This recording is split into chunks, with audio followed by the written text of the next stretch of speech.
Secretary. Just call meeting order, Get the do secretary. pledge, then do the secretary. I work with my husband. He's a great guy. He's Okay. a really, really great guy. Thank you, everyone, for coming this evening. We'll call the meeting to order at 7:15. I'm actually going to chair tonight instead of Ed. He's unable to come here. We're actually going to look at him possibly doing one of the nights next week. If we could at least now let's start and do the Pledge of Allegiance. Country. Pledge allegiance To the flag of the United States of America and to the republic for which it stands, one nation, under God, indivisible, with liberty and justice for all.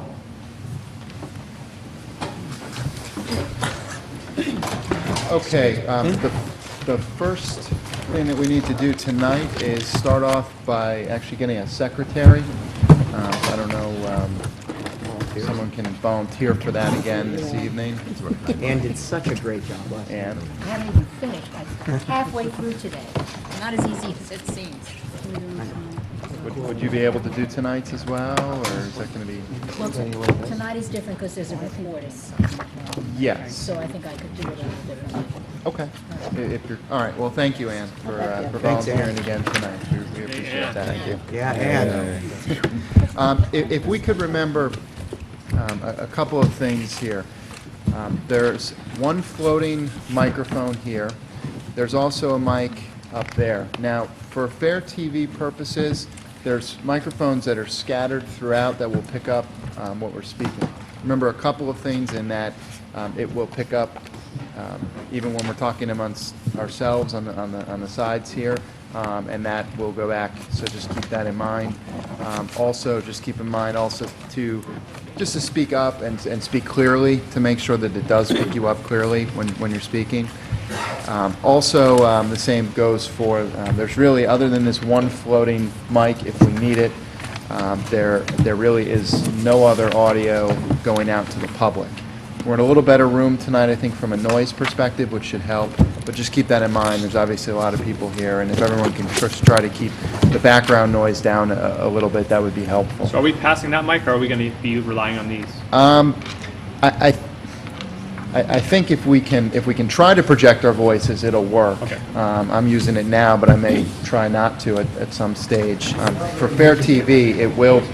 Yeah, and exactly. So it's going to be tough. So I think we're going to try, at least around here, we'll try to pass it around. Is that better? Okay, perfect. So the first item that we have tonight, we're going to be taking the nonprofits, and we're going to go in order with the book. So the first one is going to be RIASAP. So if we have a representative from RIASAP here. That's going to be page 89. All right.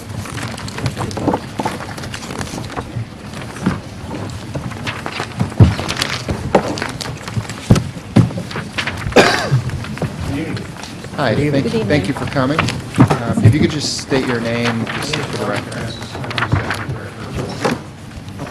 What we're going to do here is really just a strict Q&A format versus presentations to move things along. So does anybody have any questions for RIASAP this evening?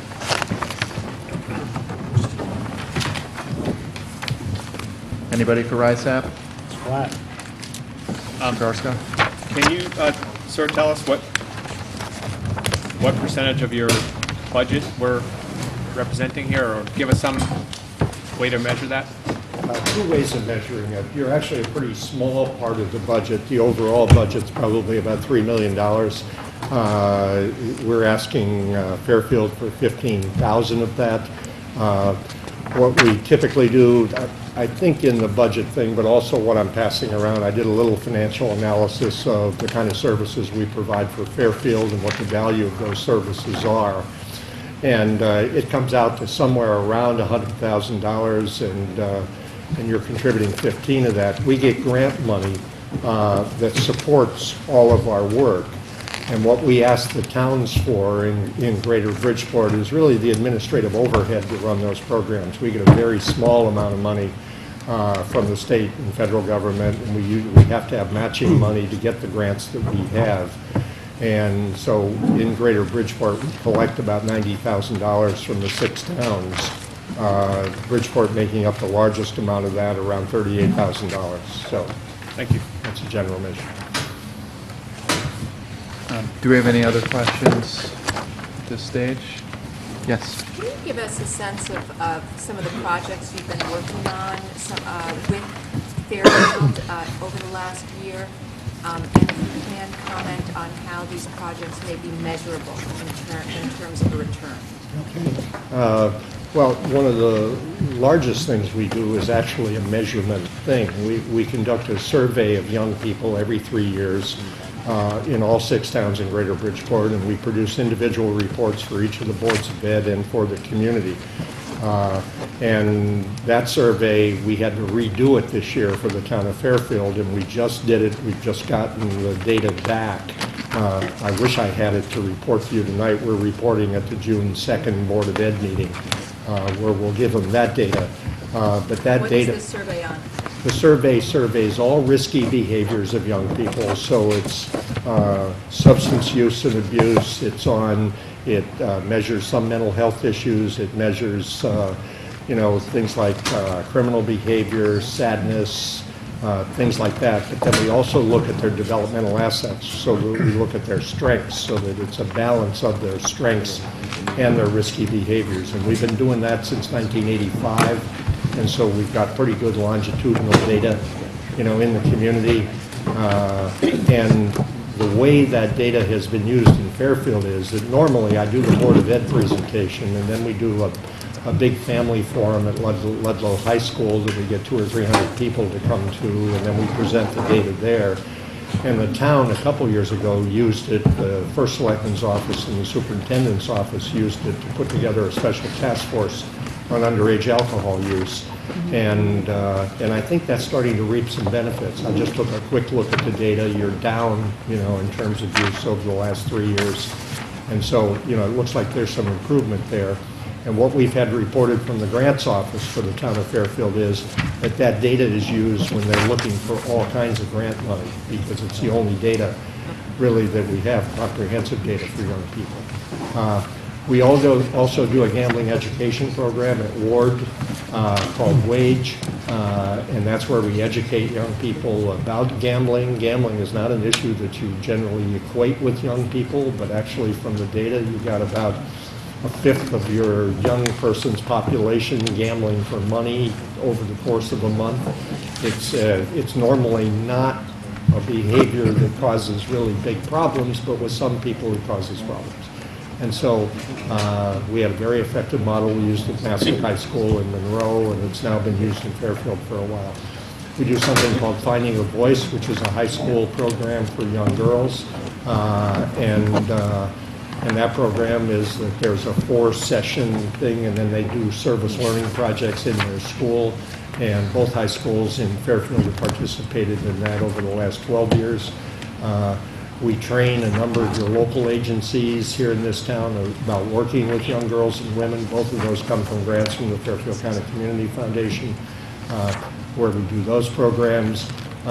We started a drug court, an adult drug court, with the Fairfield County Superior Court a number of years ago. We've served about 100 Fairfield residents since that program started. Somewhere around 8 to 10 residents a year. It's not real large in Fairfield, but it's been, over the course of time, it's been fairly significant that we've done. So it gives you some ideas. We do a Youth Yellow Pages where we list all the services in the Greater Bridgeport region. That gets passed out to all the high school programs, and they do it on a keychain with a slide on it so that they can get all that information online for young people. We're doing a special program on the big rave right now is this new film, Hunger Games, that just came out. We're working with the library, the teen librarian at the Fairfield Library, and it's a sort of a big discussion group with teens. It's a way to draw more teenagers into the library, and so far the first session's been pretty successful with that. Thank you. The only thing I would just cautious. this could go on for a while, Exactly. so- If you, and if you wanted to even supply a full list or something to that Well, effect. if you look at the that's piece I passed out, it's all perfect. there. Then that's really, that's enough there. Representative Stamler. Very simply, could you email this to, I guess it would be to Representative Becker or Steele, so that we could have it as part of our Absolutely. record of this meeting? And could you Yes. just mention, Greater Bridgeport is the term you use, which includes Fairfield. Could you Yeah. just name the towns that are included? It's Bridgeport, Fairfield, Stratford, Trumbull, Easton, and Monroe. Thank you. And I would actually, and that's a good point in regards to the backup from any of the handouts tonight. I would ask anyone presenting if they could supply one additional copy, actually to Linda Gardner, who's sitting right over there in the green jacket. I believe Linda has copies. Perfect. And maybe if Linda could work on just working to get these online as well for everybody, as they do with the other boards for openness, and we'll get them out to everybody. Does anybody else have any other questions for RISAP I had at a this time? question. Representative Dean. Hi. Do you work with the Center for Women and Families as well? Because you do work with youth at risk, and is there any sharing of funds or ideas or collaboration together? There used to be some sharing of funds. Right now, not. I mean, we did a big violence prevention program for several years with the Center for Women and Families called Safe Streets. That they did, and this was not just violence against women, like Right. what the Center for Women and Families deals with. There's nothing currently going on that we're doing with them. But, we're all part of, I co-chair a Bridgeport Area Nonprofit Captain, of which the center is a member. Okay. So you no longer share funds, though? Not right now. Does anybody else have any other questions at this time? Okay. I do have one question. And if you could just very briefly, and if you need to supply this by email at this point, again, we're running kind of a little tight on time, but Right. if we were to take this funding out, as an example, would it directly impact the ability for Fairfield, for, through education or other students that are involved, and their ability to go to your programs, or would they now have to pay a fee, or would you not be able, would you say, well, now Fairfield's out, or something to that effect? I know that that's the case with some, so I'm curious here, just Is not very the briefly. case with our funding. It's, I think what you're asking, if you took the funding away, would it impact services here? I think the only thing it might do, since it's used to match particular grants that we have, maybe we may not be able to get those grants, but there would be there isn't a penalty, if you didn't pay it, there wouldn't be a penalty. Okay. Perfect. All right, without any other questions, thank you. Appreciate you coming out. Thanks. I just want to make one statement, thank you, to somewhat clarify this process a little bit. There are about 20 nonprofits who will be here till midnight. I think the best way to do this, at least the thought process on this, is to have each person come up and just, instead of discussing their entire program, which as interesting and important as it is for us to know, I think we really need to discuss the budget and any aspects of the budget that need to be stated to us, and then questions to them. But we are going to have to move along at a brisk pace while also getting questions answered and information. And I wish I could hear a half hour on each organization, but we're just not going to have time. Yeah, no, I agree, and if we could just sort of try to keep our question in line. Obviously, he was here for a little over 10 minutes, and at that pace, we'll never survive tonight. We did talk about opening this up to public comment. I think the best thing to do is it'll be at the end of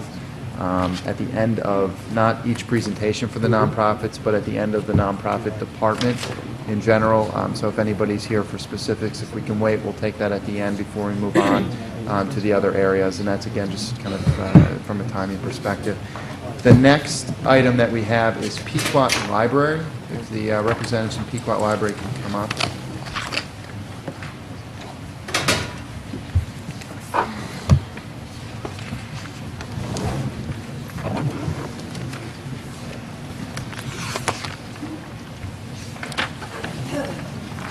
Thank you, and if you could just state your names for the, positions for the record here. Good evening. My name is Daniel Snydacker. I'm the Executive Director at Pequot Library. My name is Bill Russell. I'm the Chairman of the Board of the Library. Okay. If we can open this up now to questions, if anybody has, does anybody have any questions regarding Pequot Library and their budget request this year? The only question I have is the same I just asked a moment ago. If we were to, say, not fund this or significantly impact it, would there be, what would, I guess, would there be a penalty for Fairfield residents, or, would you have to, very, very briefly, how would that impact? The impact would be, to put it bluntly, would be devastating. Pequot Library is part of the town-wide library services, provides essential library services, is a center of cultural enrichment for the entire town, works in collaboration with 25 community partners, and without this funding, we would not be able to do our work. And Fairfield would be diminished, thereby would be a less desirable place to work, a less historic place to work. We've been serving the community since 1893 in partnership with the town and with the library. And David, just to put a finer point on that, right now the town very generously provides a third of our budget. Now, as you guys know, because we said this before, for every dollar that you provide, we go out and raise $2. So we work very, very hard to raise that incremental $2. But to take a third of the budget away, in your example, overnight, when after the fixed cost that the library has, it would have such a meaningful impact on the variable cost, which effectively is labor, because we're a library, that the net impact would be somewhat draconic. I mean, we'd really all have to kind of collectively think how you do that, and inevitably it'd be a library that would be closed for much more than it is today, several days a week.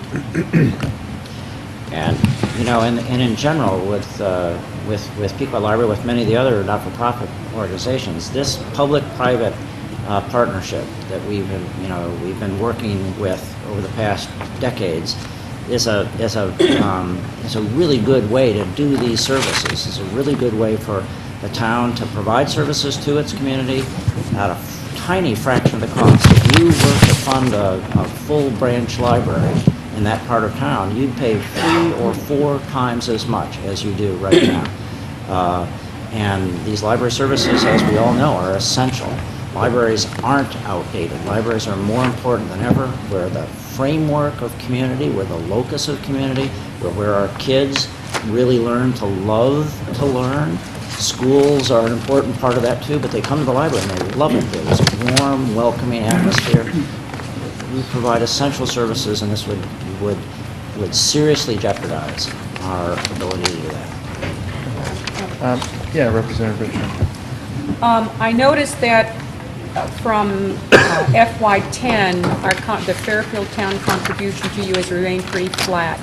So does that mean then that you have increased your fundraising I assume costs have gone up over the last few years? Absolutely. Yeah, and importantly, so costs have gone up, but like everyone behind us, listen, everyone's facing a headwind in this economy. The number of donors to the library is down significantly over the past couple of years. We've had to reduce staff costs, of course, we've had to reduce headcounts, everybody's had to tighten their belts, but we've also done a lot to increase revenue. We've added one new large fundraising program a year. We've added a new concert series, which is now just introduced, already break even. We hope to be profitable, and we've increased through kind of just completely re-energizing, just put a lot more sweat equity into our fundraising efforts, have increased the dollar per donor that we're receiving. So we're honestly doing our best to bridge the gap there. But in fact, that accepting that flat line across has in fact been a reduction in funding. As these costs go up, if your line is flat, it means it's less proportionate part of the whole. And I think that one of the things that we do as part of this grant is we help fund. We pay for 1/3 of the town-wide computer system that Fairfield Main uses and Fairfield Woods uses. So by cutting our grant, you would cut our proportion of the town-wide service and have a multiplying effect on the impact in the town. So, it's one of the ways we spend that money. Thank you. Are there any other questions? I have one question. Representative McCarthy. Some members of the Board of Finance have indicated that they've been making overtures for the past several budget cycles to the effect that funding would be reduced or eliminated for some or not all of the nonprofits. I'm just wondering if that's a sense that you've been hearing. Do you have a deepening sense that that's something that's more and more under consideration?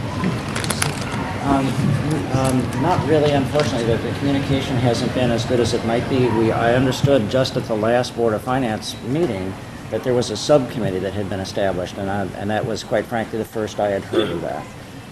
We're happy to work year in and year out, all year long, with the Board of Finance and the RTM to do that. But again, I think communication is beginning to open up, but hasn't been as good as it might have been over the past year. And I note that that's where my question is coming from, and I'm asking it at this particular stage because it's been something that has come up at several stages over the last few budget cycles, and I don't think anyone's ever really asked point blank. At the last particular Board of Finance meeting, it started to come up, and some people said, well, we were here, we never had a chance to answer. So I'm giving that opportunity in case this comes up at our meetings as it has in the past. So just to note on my end of that question. But are there any other questions at this time? Yes. I mean, the Pequot Library is a really important part of our town. And it's a library that is not totally funded like the other two. And I think we should, I think you should give more. I don't think you should even consider giving less. It's a wonderful place. If you haven't been there, you should go there. It's a jewel in our town. And they work very hard at fundraising. The other libraries don't. So I just think we need to, I think you should give more rather than less. That's my Thank you. Are there any other questions? All right, well, thank you, everyone, for coming out this evening. Thank you all very much. Thank you.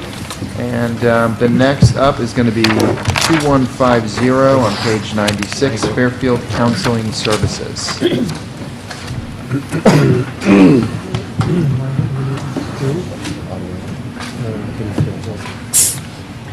Good evening. If you could just state your name and position for the record, and we'll open up to questioning. Okay, great. My name is Dorothy Timmerman from Fairfield Counseling Services. Great. Does anybody have any questions in regards to Fairfield Counseling Services this evening? I asked the same question, which is on my end then. Sure. I'll do mine if you don't mind, and then we'll go to Representative Garskoff. If we were to eliminate this funding or significantly reduce it, if you can very briefly describe impact and if it would, what sort of cause if people in Fairfield essentially couldn't go to this anymore or something to that effect, what would happen? We actually have been reducing for the last 4 years. In 2007, the town funded 36% of our budget. Last year was 22, and by next year it'll be 20%. We have increased our services by 40% in the last 4 years. This year we'll do more than 10,000 sessions in a year. We're now running a wait list of approximately 3 weeks. So it would be devastating. I have to cut positions. And I guess what I'm going to try to do for next year is be able to articulate the work that we do, which is so often preventing the headlines that people then go back and say, why wasn't something done? So I need to find a way to be able to articulate how we intervene and in what way our services are improving the quality of life for. We probably serve around 2,000 people a year in the town of Fairfield. And as you know, the recession hit the town pretty hard, and that's the population we serve. So we provided unemployment, trainings, worked with the library to do that, kids who are sort of vulnerable. So I mean, we really would have to cut services. Thank you. And I would say if you have any additional information that you did want to go to members, if Okay. you could email them, if you want to email them to, well, Jeff's not here, but to email them to the moderator. Okay. That's on the town website, or certainly email them to myself, Okay. and I'll disseminate that to everybody. Representative Garska, if you have Just a a question. quick question, thank you. Sure. Just a quick question. Where is your other funding coming? I understand where, this would be about 22%, where's the other funding coming? We generate almost $500,000 ourselves through insurance reimbursement. We have a small federal grant, about $20,000 is a federal grant, and we have a DEMIS grant for drug and alcohol services for about $40,000. The rest is self-generated. We also do some fundraising as well. Okay, thank you. You're welcome. Thank you. Okay, do we have any other questions? Representative Dean. Thank you. Also, do you work at all with the Center for Women and Families? Do you share funding at all, or share any counseling? We do domestic violence services as well. We refer to Center for Women and Family in extreme cases where safe housing is needed and assistance with the legal system. But we have anger management. I have a staff of marriage and family therapists, licensed professional counselors. So we do the preventative piece and more the marital conflict piece before it becomes an emergency. Okay. Or headline worthy, I guess. And do you share funds, or you just act as a referral service? We to do them? not share funds. We do referrals. Great, thank you. Anybody else? All right, well, thank you for Thank you. coming out this evening. I'm now out of batteries, Sherry. It's fine. All right, so the next item up is going to be the Discovery Museum, which is going to be 2170 on page 98. Do we have anybody here from the Discovery Museum this evening? Okay. Seeing nobody, we will move on to Greater Bridgeport Regional Council, which is 2190 on page 100. Thank you for coming out this evening. If you could just state your name and your position, and we'll open it up. Brian Bedoli, I'm the Executive Director of the Greater Bridgeport Regional Council. Great, thank you. Do we have any questions? I'll go with my one here, which is if we were to take your funding away, what would be the specific impact on Fairfield? Would we no longer be a member? You know, those types of things. If you could very briefly just sort of give that rundown. Yeah, definitely. The local dues that the town provides secures membership in our organization, which is the conduit for all the federal aid and assistance for transportation improvement projects in the region. So, you know, cutting off that funding would inhibit your access to those funds. Great. Is there any other representative with a question this evening? Okay, seeing none, thank you for coming out. And we will move on to the Audubon Society. Do you have anybody from the Audubon? If you could just state your name and position for the record, and we'll open up to questioning. Nelson North, Director of Fairfield Operations, Connecticut Audubon. Do we have any questions for the Audubon Society? Okay, seeing none yet, I will just defer to my question, and I bring that up because last year, actually, even specifically with the Audubon, the Audubon and Discovery were up, and it seemed essentially on the floor of the RTM, the Discovery kind of ended up taking a hit because they were in Bridgeport. Audubon didn't because they were in Fairfield, but you were pretty close to that.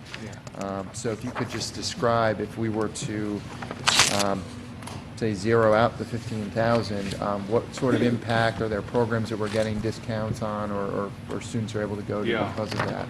The money that we request from the town of Fairfield basically helps with two things. One, it covers the costs of running the CANE program. This is a program we've run for at least 15 years now. It's Connecticut Audubon Nature Explorers. It's offered to all kids grades K through 2. We train 300 room mothers. They bring the kids out to the Audubon Society's sanctuaries and museum and run nature enrichment programs. If we didn't get the funding, we would have to reevaluate. It's that simple. We run a very, very thin shop, and the surplus isn't there. Yeah, the second item is the sanctuaries themselves. Now, we manage 250 acres of open space in the town of Fairfield, 7 miles of trails, and most importantly, 2 miles of trails are for handicap accessibility. These are trails that are groomed, crushed stone, the width to accommodate wheelchairs or whatever, and we maintain those on a year-round basis. So, you know, again, taking funding out is going to impact sanctuary maintenance as well, but the big impact would be in the cane program, in the school program. Okay, thank you. Are there any, anybody else with a question? Representative McCarthy? Cane, C-A-N-E. C-A-N-E. Cane. Okay, seeing none, thank you for coming out this evening. Thank you. All right, the next is going to be the Greater Bridgeport Transit Authority. That's going to be 2230 on page 105.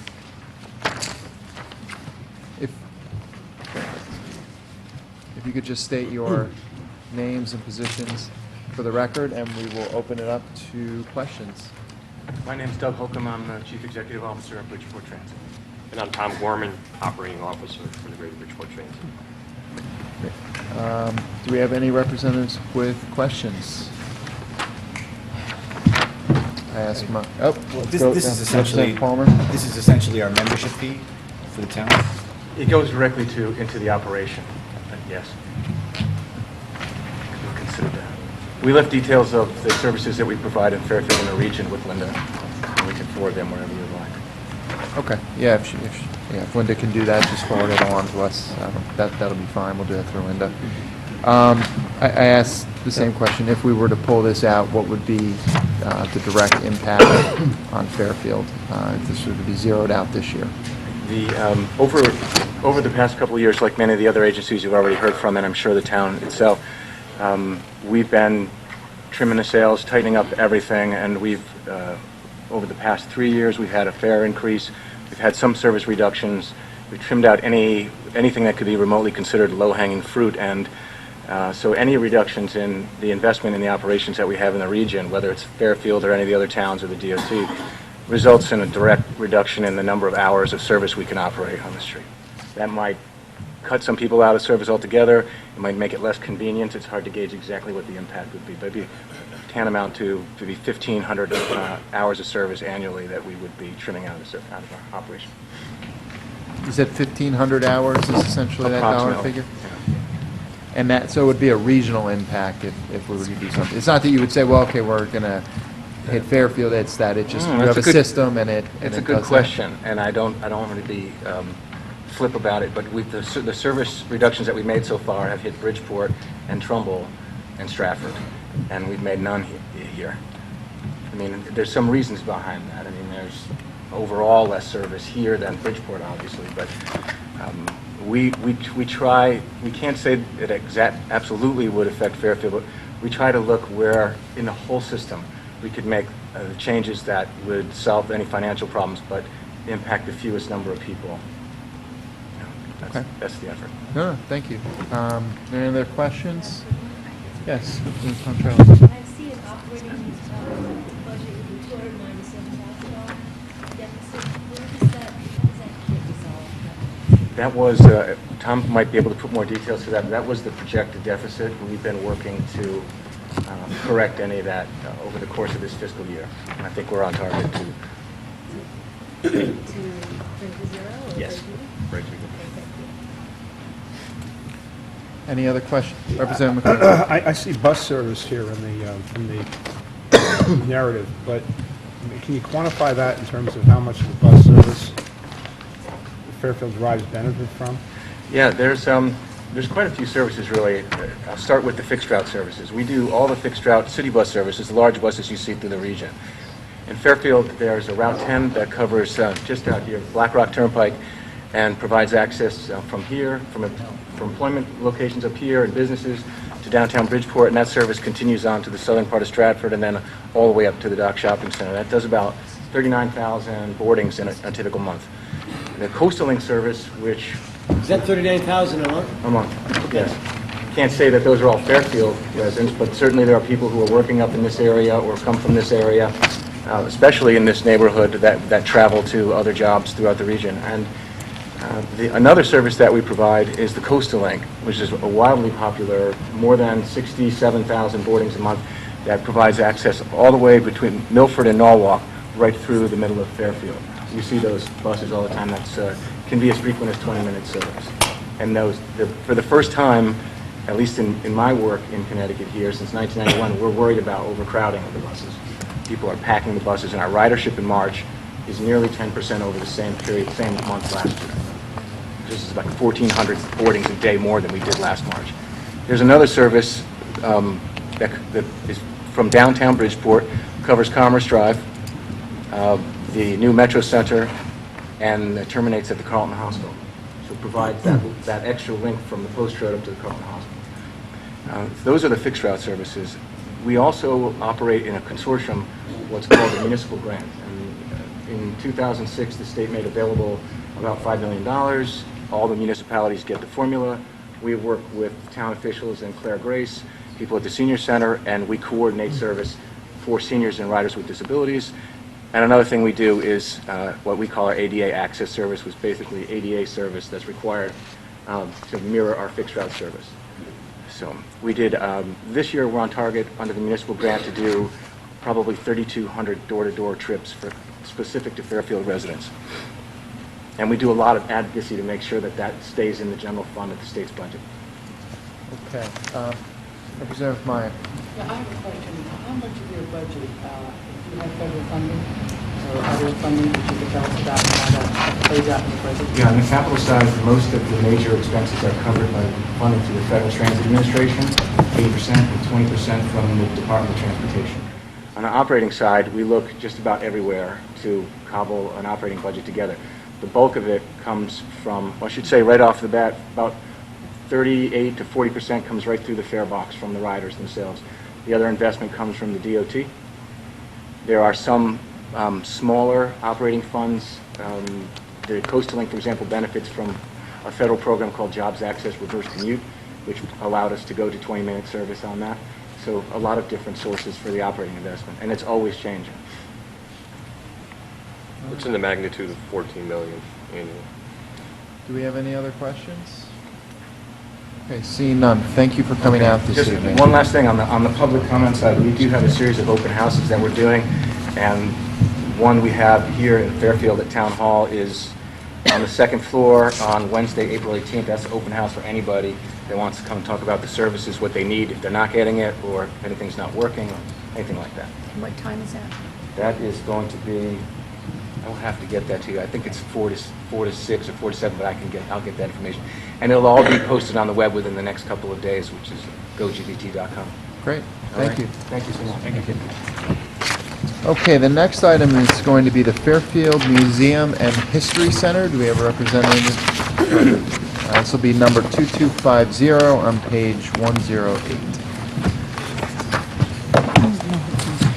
Lori, if you could just state your name and positions, both anyone who's sitting down could just state their name and their position for the record. Sure, I'm Mike Jaley. I'm Executive Director of the Fairfield Museum, and I'm joined by 2 board members. I'm Pete Benzer. I'm a board member, and for disclosure, I'm the chairman of the Fairfield Economic Development Commission, but I'm not here in that capacity. And I'm Patricia Spade. I'm a board member and a former president. And we have about 4 additional board members in the audience, should you want the full force. Open this up to questions at this time. Does any member have a question? Representative Stanley. This is going to be maybe an odd question, but on public radio, which I listen to sometimes, one day I heard an acknowledgement of a contribution from the Fairfield Museum and History Center. And it just made me perk up. Do you make contributions? We do not make contributions. I think as a listener to NPR, you probably are familiar that they say, program support comes from. What we do is we have a wonderful arrangement with WSHU where they provide in-kind or free advertising for many of our programs through joint sponsorship. So when we are given advertising credit, which promotes our programs, they typically word it by saying program support comes by. You'll notice that for everybody from the Westport Country Playhouse to all the other cultural organizations. So no, we do not provide any donations to them. We have a very nice advertising relationship with them so that we can promote the community programs that we do. Thank you. Sure. Any other members of questions? Just curious, I Representative noticed McCarthy. an uplift between 2011 and 2012. Can you explain that? I sure can. As we talked about last year when that additional allotment was provided, over the last 5 years, the Fairfield Museum, almost entirely through private support, built a $6.5 million facility for this community and also has more than doubled its operating budget. All that funding has gone through expanded programming for the community. We have quadrupled and more the services we provide for school children and what have you. So that increase last year was really a delayed kind of recognition of that even larger private investment in what we do in the community.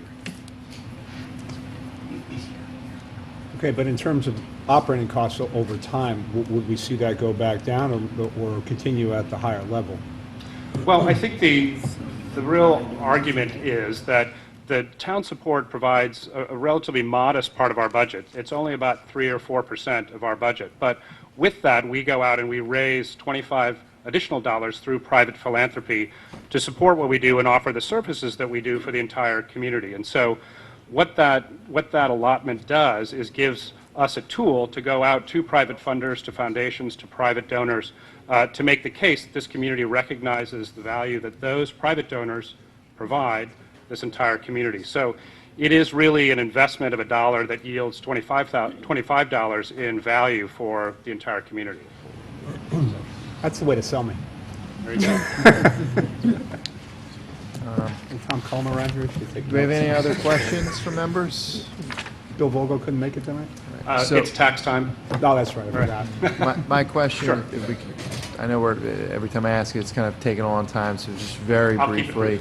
brief, Probably been asked the question before. So, if we were to remove this funding, what sort of an impact would there be, for instance, obviously the Fairfield Museum, but would we be able to still go there or Well, what would certainly happen? the building would still stand. We run a very tight ship, and a loss of this funding would most likely mean a loss of a staff person for us.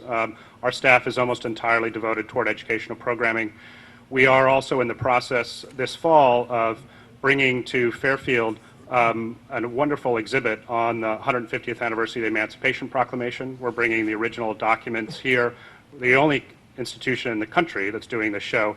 We would most likely have to slash that, if not cancel that exhibit. So our goal is really to sort of put Fairfield students, Fairfield residents in touch with these national stories that are vital to understanding our community. And without this funding, we would have to cut or probably eliminate many of those offerings. Okay. Thank you. Are there any other questions? Seeing none, thank you for coming out this Thank evening, you all for your- everybody, and all the Thank board you. members here as well.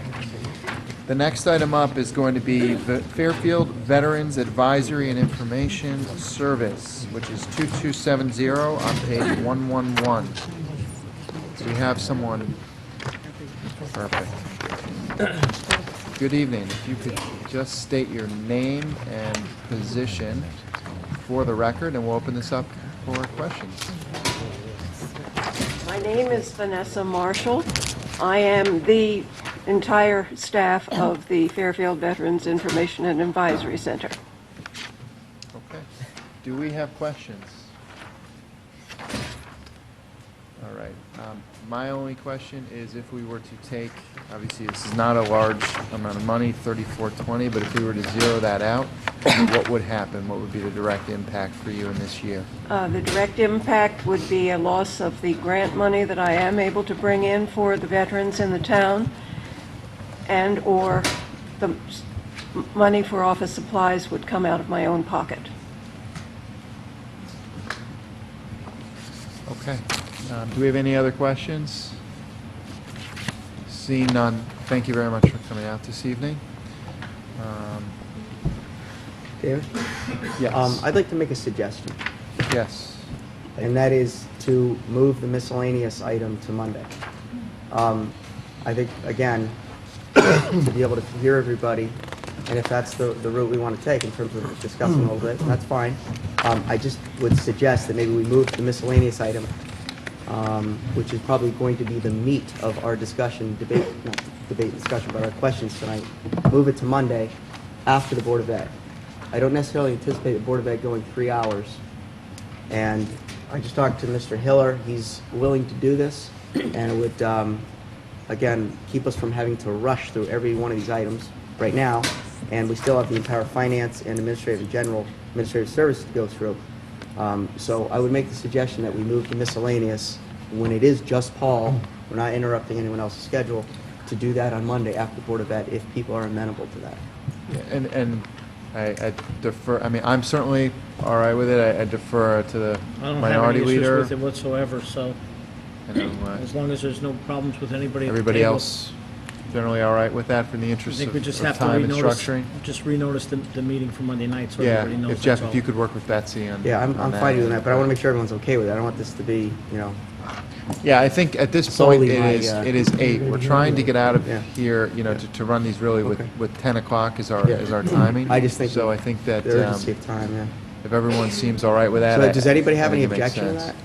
We'd have to do education, instead of having the 3-hour allotment, the Board of Ed portion would be, basically would have to run 2 hours. Which I think And be is pretty hard probably enough capped. time. And then we'd get about an hour for that, whereas tonight we may not have time.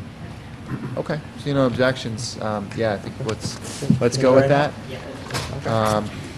Thank you, Jeff, for that. And we're going to go to the next item in the nonprofits, which is going to be the Southwestern Connecticut EMS Council, which is 2290, page 113. Is there anyone present for that? Okay. Seeing none, we're going to move on to the Southwest Regional Mental Health Board, 2310, page 115. Do we have someone for that? Perfect. Thank you for coming. If you could just state your name and position for the record, and we will get on to questions. Good evening. My name is Kim O'Reilly. I'm the Executive Director of the Southwest Regional Mental Health Board. Great. Thank you for coming out. Do any members have questions?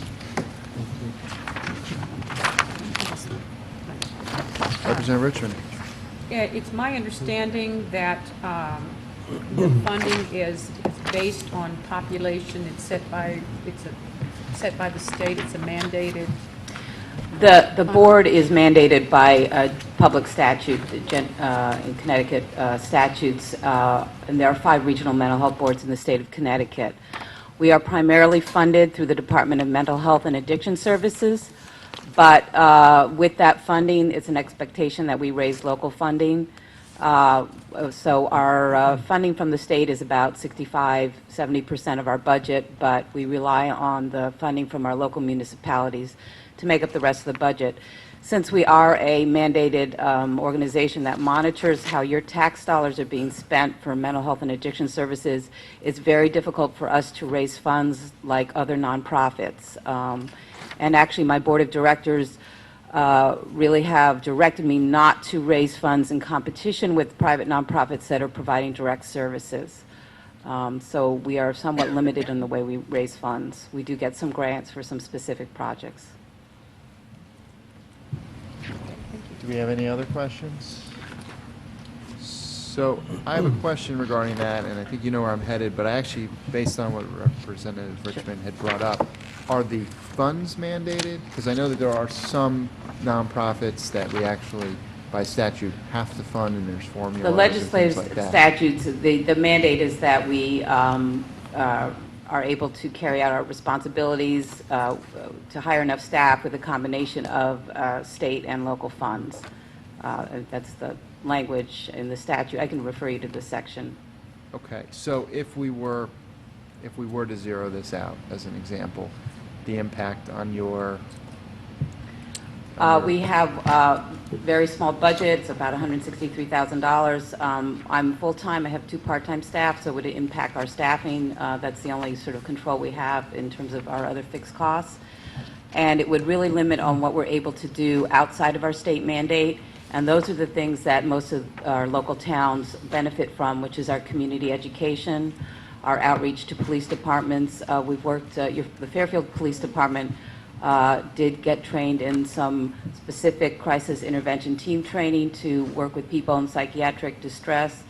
In fact, we honored them at our annual meeting last year. So it's a big step your department took to make a commitment to this training. We do public awareness. We work with both Sacred Heart and Fairfield University to do depression screenings. We screen over 100 students per campus per day when we do those. So there's a huge need for those kinds of services. And these are things that are outside of our mandate, so those are where we would have to cut back. Okay, thank you. Are there any other questions? Representative McCarthy. I just had one. You mentioned at the outset that you were asked not to seek outside funding, so you're not competing with other nonprofits? Right, like fundraisers like a gala where you would raise funds from other people who would be donating to other private nonprofits. We're not a direct service provider, so we're not doing counseling sessions. And our board feels that to raise private individual donations that should go to this. We work very closely with all the private nonprofits that provide social services. So the feeling is we really need to go after grants and look at our mandate and get the municipal funding. But in terms of private dollars, we want, I don't know, it's like not a competition with our partners. I'm not quite sure what the harm of doing that would be, is my point. I think that's a attitude of our board of directors, and I'll have to say none of the other regional mental health boards raise funds in that manner as well. It may be somewhat of a tradition. We work very closely with, I would say, a large percentage of the private nonprofit that provides social services in Fairfield. Operation Hope and Fairfield Counseling Center both get grants from the Department of Mental Health and Addiction Services, so they're part of the group of providers that are working with people with mental illness and substance abuse. It's been a tradition not to go after private funds.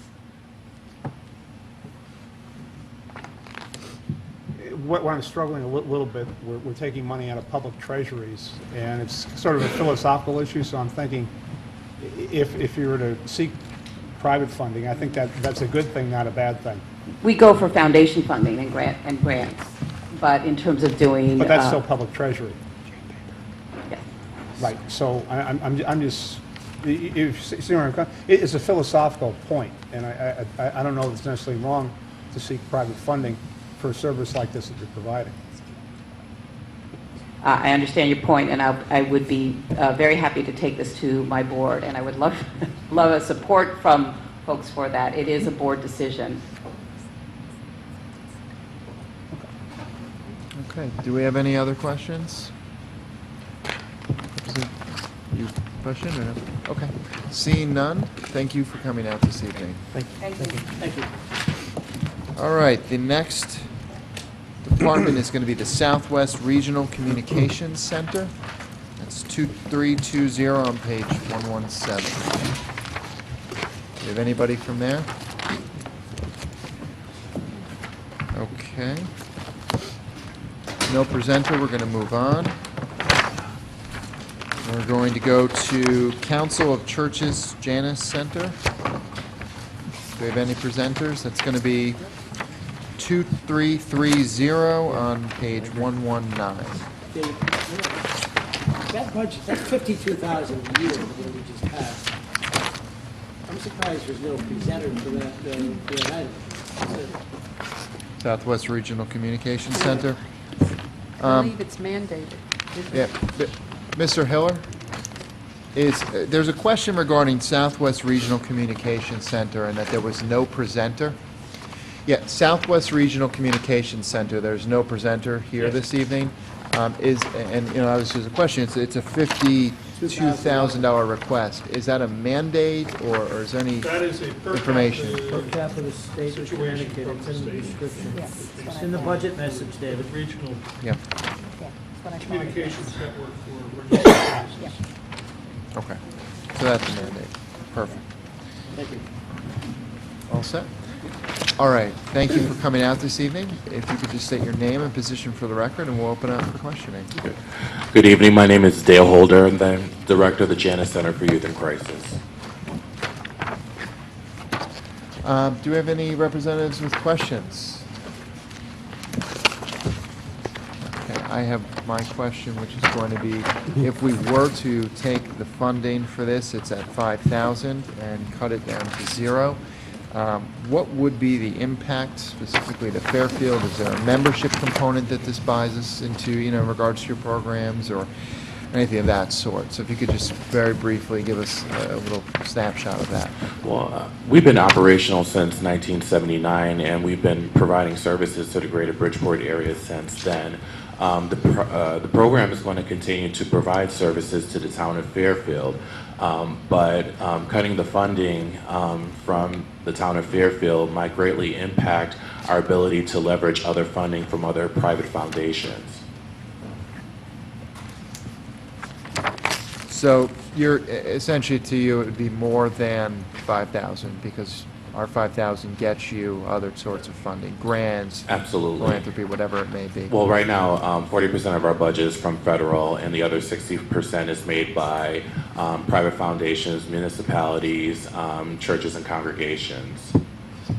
But a lot of our private funders, they would only grant us money if we showed the ability to leverage funding from other sources. So whether it's, you know, $100 or $5,000, every bit counts. And I just actually celebrated my 7th year with the Council of Churches and being the director of Janus Center.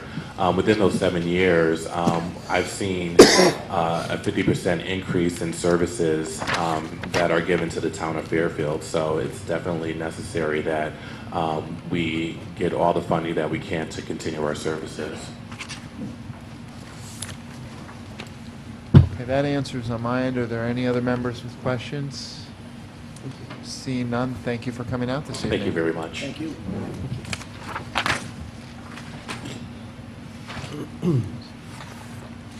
Okay. The next is going to be Grasmere by the Sea, which is 2350, page 121. Good evening. If you could state your name and position for the record, and we'll get into questioning. My name is Lou Lerman, and I'm on the fundraising board of the Grasmere organization. I'm hoping that I can answer your financial questions, but the executive director was not able to make it tonight. Okay. We'll open up to questions.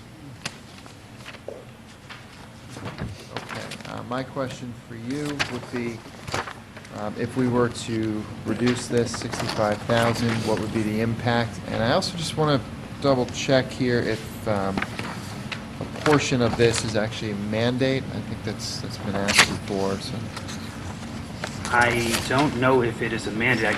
Mr. Hiller, is there a mandate on this one? No. Okay.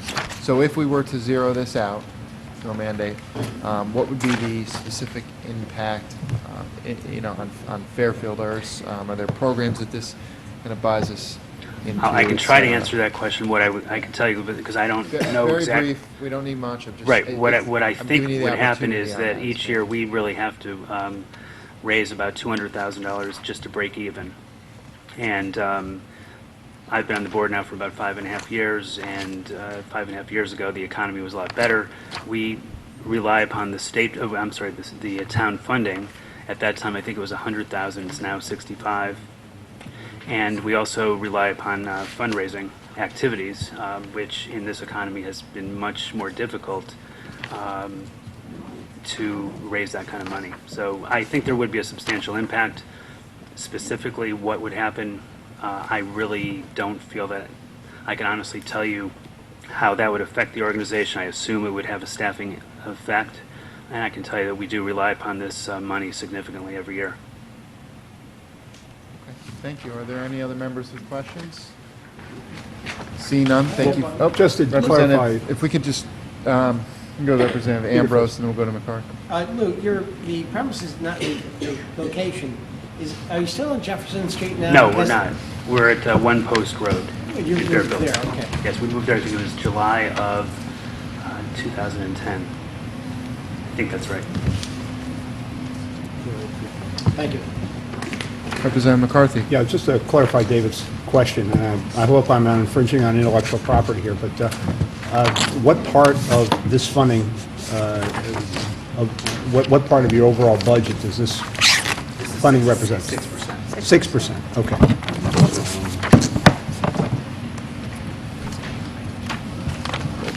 Okay, any other questions? Okay, seeing none. Yeah, thank you for coming out this evening. Next up is going to be Sullivan McKinney Elder Housing. And it's 2370 on page 123. And I would like to ask Moderator Steele if you could chair this portion, as I am on the board at Sullivan McKinney. So I am going to recuse myself from this Hi, discussion. I'm Carolyn Durkee. I am the president of Sullivan McKinney Elder Housing, and David just did the right thing because he's my treasurer. Sullivan McKinney is asking for the $5,000. It's a quality of life issue. If you choose to cut it, we will survive. Everything will be fine. It's a quality of life issue. We are sponsored by HUD, and there is no room in the budget for anything in aesthetics for the seniors. And this is a really neat thing. We have a courtyard. I don't know how many of you know about Grassmere and what it was like. And what we're trying to do is to make everything handicapped accessible, and this is our last spot. We have beds out in the courtyard, and we try to raise them or lower them depending on the abilities of the residents. Any questions? Are there any questions? What is the overall budget? Oh, I can't. I don't know. Oh, they're right there? We're 698? Okay, I see it, yep. So that was an easy one. Yeah. Any other questions? How do you like your treasurer? I'm sorry? I didn't hear you. I didn't hear it either. Oh, how do you like the treasurer? Oh, I like the treasurer. Yeah. You seem like we should Wrong fire answer. him. Well, at least you answered the question that would have been asked had he been Yes. moderating that, so. I've been anticipated. You've heard over the last hour. Yes, I have. That's why I'm trying to be Good. brief. You sped it along for us. Thank Pardon you. me? Oh. You sped it along for us. Any other questions? Thank you, Carolyn. Turn it back over to Rebecca. All right, the next item, Fairfield Arts Center is zeroed out, so there's no budget. So let's go with the next item after that is going to be the Kennedy Center. And that is 2430 on page 127. So if you could just state your name and position, and thank you for coming. Thank you. My name is Tina. Can you hear me? My name is Tina Varick, and I'm coming from the Kennedy Center. I am the Grants and Projects Manager for the agency. All right, let's open this up for questions. Any members with questions for this department? Representative Dean. What percentage of this is your overall? Of our overall budget? Yeah. This year we have a $29 million budget, so it's a very small portion of our larger budget. But don't get that wrong. Yes, of the bigger budget, we're paid by the state for the rehabilitation services that we provide. Our transportation services are unique. They are like nothing else. We are not paid by the state. We are only able to fund these transportation services through funding with grants and fundraisers. So this is not our ordinary funding opportunity. We really depend on these dollars. I have one more question. Has your funding from the state been cut at all? We have had a lot of funding cuts, but This let me year? be specific. Last year, the state implemented a 90% attendance rate that we have to adhere to in order to get the same amount of pay that we received the year before. We've also been on 4 years of flat funding. All of our expenses, of course, have increased. So while it may appear in the larger sense that, yes, we have a large budget, it is down to the pennies. We're literally down to the pennies. We do not have excess, I should say. Any other members with questions? If we were to zero this out, what would be the impact? Are there, as is some of the departments, nonprofits, it buys us essentially a membership into certain programs, things like that. Would there be any of those types of impacts? No. What would be the direct This is impact? strictly transportation. Individuals with disabilities and special needs have special needs when it comes to transportation. Yes, ADA and public services do provide some forms of transportation, but we're talking about people with more critical needs, intellectual disabilities, not just physical disabilities. We provide them transportation to their job, their medical appointments, to basically all of the things that create quality of life that we believe, and hopefully you do too, they deserve. In Fairfield alone, we're looking at over 100 people that we serve just in our local community. So yes, this will have a very immediate and direct impact. This is not on any of our other services, but specifically on transportation. And it would be directly in the if we were to reduce this, you wouldn't go to another community or spread it out. You would go directly at the Fairfield Transportation funding area? You have to understand, we love our people, first of all. We're going to do whatever we can in order to take care of them, regardless of which particular community that they are in. But at the same time, when we start stretching resources, and if we know that this is the community where we used to receive funding or support, and I don't mean to be, I'm just being frank, like you guys are too. If this is a community that can't help us to provide these supports, then of course that is a possibility. That we would have to look at, we're looking for a cutting realistic down on our answer then, yes. so certainly. And that would be a travesty. I just can't see it any other way, because like I said, these individuals have no other resources in terms of transportation. Okay, that's good on my end. Yep, Representative Martinez. What is the physical location of the Kennedy Center? We're located, our administrative offices are in Trumbull. We're off of Reservoir. But we actually provide services and have locations throughout Fairfield and let me say again, throughout New Haven and Fairfield counties. Okay, thank you. Are there any other questions? What other Representative Carey. What other communities contribute to, when you say it's like that 75 individuals reside in the Fairfield community? Well, my latest figure was actually closer to 100. Okay. But say the question again, what other communities? What other communities? We have towns and we have the counties of both New Haven and all of the towns, yes. We have approximately, I don't want to tell you the wrong figure, but we have a large number of communities throughout both counties that help provide the supports. Are there any other questions? Seeing none, thank you for coming out this evening. Thank you. Thank you. Have a good evening. All right, the next department that we're looking at is the Mill River Wetland Committee. Are there any representatives from that committee? Okay. You're not for that. Mr. Hiller, with no presenter, is there any information you can just provide on this briefly? Is this mandate or? It's not a mandate, is it? No. So- In answer to your question, I think when they were in the Board of Finance, that's about 10% of their operating funds. This is primarily the program on the Mill River over Sturgis Road, Umpqua Road program that's run by volunteers for primarily for the school district and to acquaint the school children and part of the curriculum in the elementary grades to acquaint them with the water area, the swamp area, watershed, wildlife that's in there.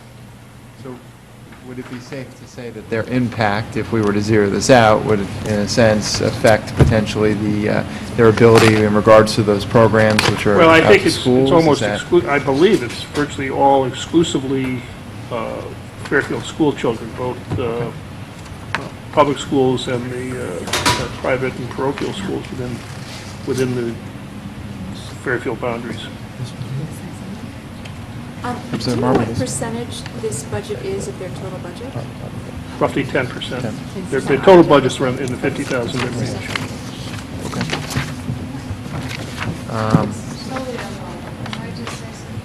Transfer. I used to be on the board. Okay, if you can shed some light, that's, yeah, just briefly. If you could go to the microphone and just briefly, but if you've got some light on this budget, that would be certainly helpful. So you used to be on the board? Yeah, my name is Linda Snellamore. I used to be on the board, and the organization does an incredible amount for the Fairfield school system in terms of educating children about taking care of the rivers down to the estuary, and and the sound. It's a really important program, and their funding. They have the Garden Expo, which is very important for them. But the town funding really is important because they run on a shoestring. And I think it's an important thing for the town to have. It teaches children, how the ecosystem grows, and we live right on the sound. So I think it's really important. No, thank you for shedding a little bit of light and actually just, Pat.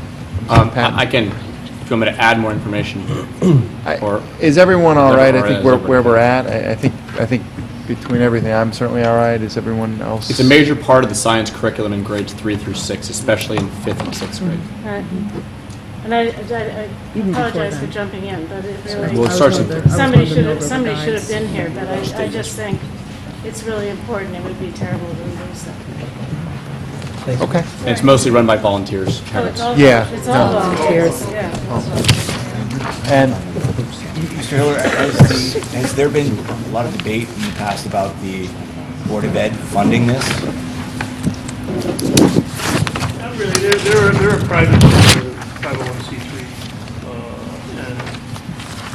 and I think the other thing too, as I mentioned, that I think it also involves not only our curriculum but also it's eligible for private and parochial schools within Fairfield. Not dissimilar, frankly, from the Discovery Museum, which has other programs that relate to that. There's been discussion in the past about how do you, because there's an admissions fee that really is being charged. Thank you. All right. So we're going to move on now to the Fairfield Theater Company. That has actually been shifted to Public Works budget and has been zeroed out as an item here. It Maybe if you was just zeroed very out. The Board of briefly. Finance felt, what we had originally done, or when the first selectman's recommendation, the Fairfield Theater Company is, I'm sure you're aware, there's been quite a bit of publicity over the last several weeks as far as this is concerned. We have an arrangement with them, a lease arrangement, where the town is responsible for the maintenance of the building and the utilities within the building. The figures that you see within the budget book were really the costs that have been previously been identified as the electricity costs and the heating costs, some $39,000. The Board of Finance felt very strongly that those funds should not be considered as along with these other groups, that is really a different type of donation, let's say, that is being provided to the Fairfield Theater Company. They've also asked that we segregate the income that is received by the Fairfield Theater Company. The lease arrangement is based on two factors. First off, $2 for every admission, every paid admission to the facility over the course of the time. Or if they don't reach up to that point, they have to pay what is the equivalent of what would be the tax income on that property, based upon the assessed value of that property. The assessed value of the entire parcel would generate, on the current tax rate, approximately $40,500. I will say this: they don't occupy a portion of the property, which is what I would term office space, which was previously occupied by the Fairfield Arts Council. So we've never really segregated it, but if that building were on the tax rolls, the tax revenue would be $40,500. They have made a payment recently of just under $16,000, which represents the revenue that they, or the admissions revenue that they generated for the first 6 months of the fiscal year, from July through December.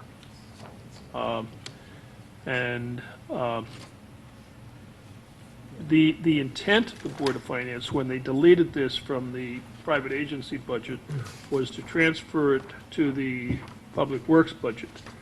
That, in the rush to finish a budget last Thursday evening, was not done. And so the $39,000 was basically zeroed out of the budget. I haven't talked to Mr. White or to Mr. Tetro, but we may appeal that decision. That decision has not been finalized. There is at least one other appeal pending under the charter provisions to the RTM to appeal the decision of the Board of Finance. And it was really, I think, primarily an oversight on myself and on the Board of Finance when we forgot about it in the rush to finish it up. Do we have any other questions regarding this? Paul, if I understand you correctly, we took it off this line item, but it hasn't been added to Public Works? That's correct. Yeah. And where would it? That $39,000 is not in the total budget. And it's not sitting in a contingency, and No, it's it's not. and it would theoretically go in the operations, I would imagine. The intent was, and what we agreed to do, is to put in the Public Works operations budget, where you see the line for electricity, is to have kind of a sub-account there, which at least we'd see what it is. Also on the heating fuel, or the gas account for that. Furthermore, to designate in the revenue lines what we're receiving as revenue on that property. To really say there's a total. If you look at the revenue lines, there's a total rental income line. Exactly $150,000. The monies that we receive for that are put into that line, into that revenue line. And what the Board of Finance is asked to do is we segregate that out as a separate, distinct line item, so the administration, the Board of Finance, and the RTM, as we go forward here, are going to be able to see what they've paid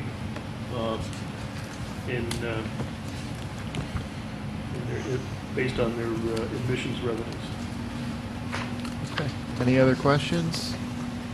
Seeing none, thank you, Mr. Hiller, for clarifying on that department.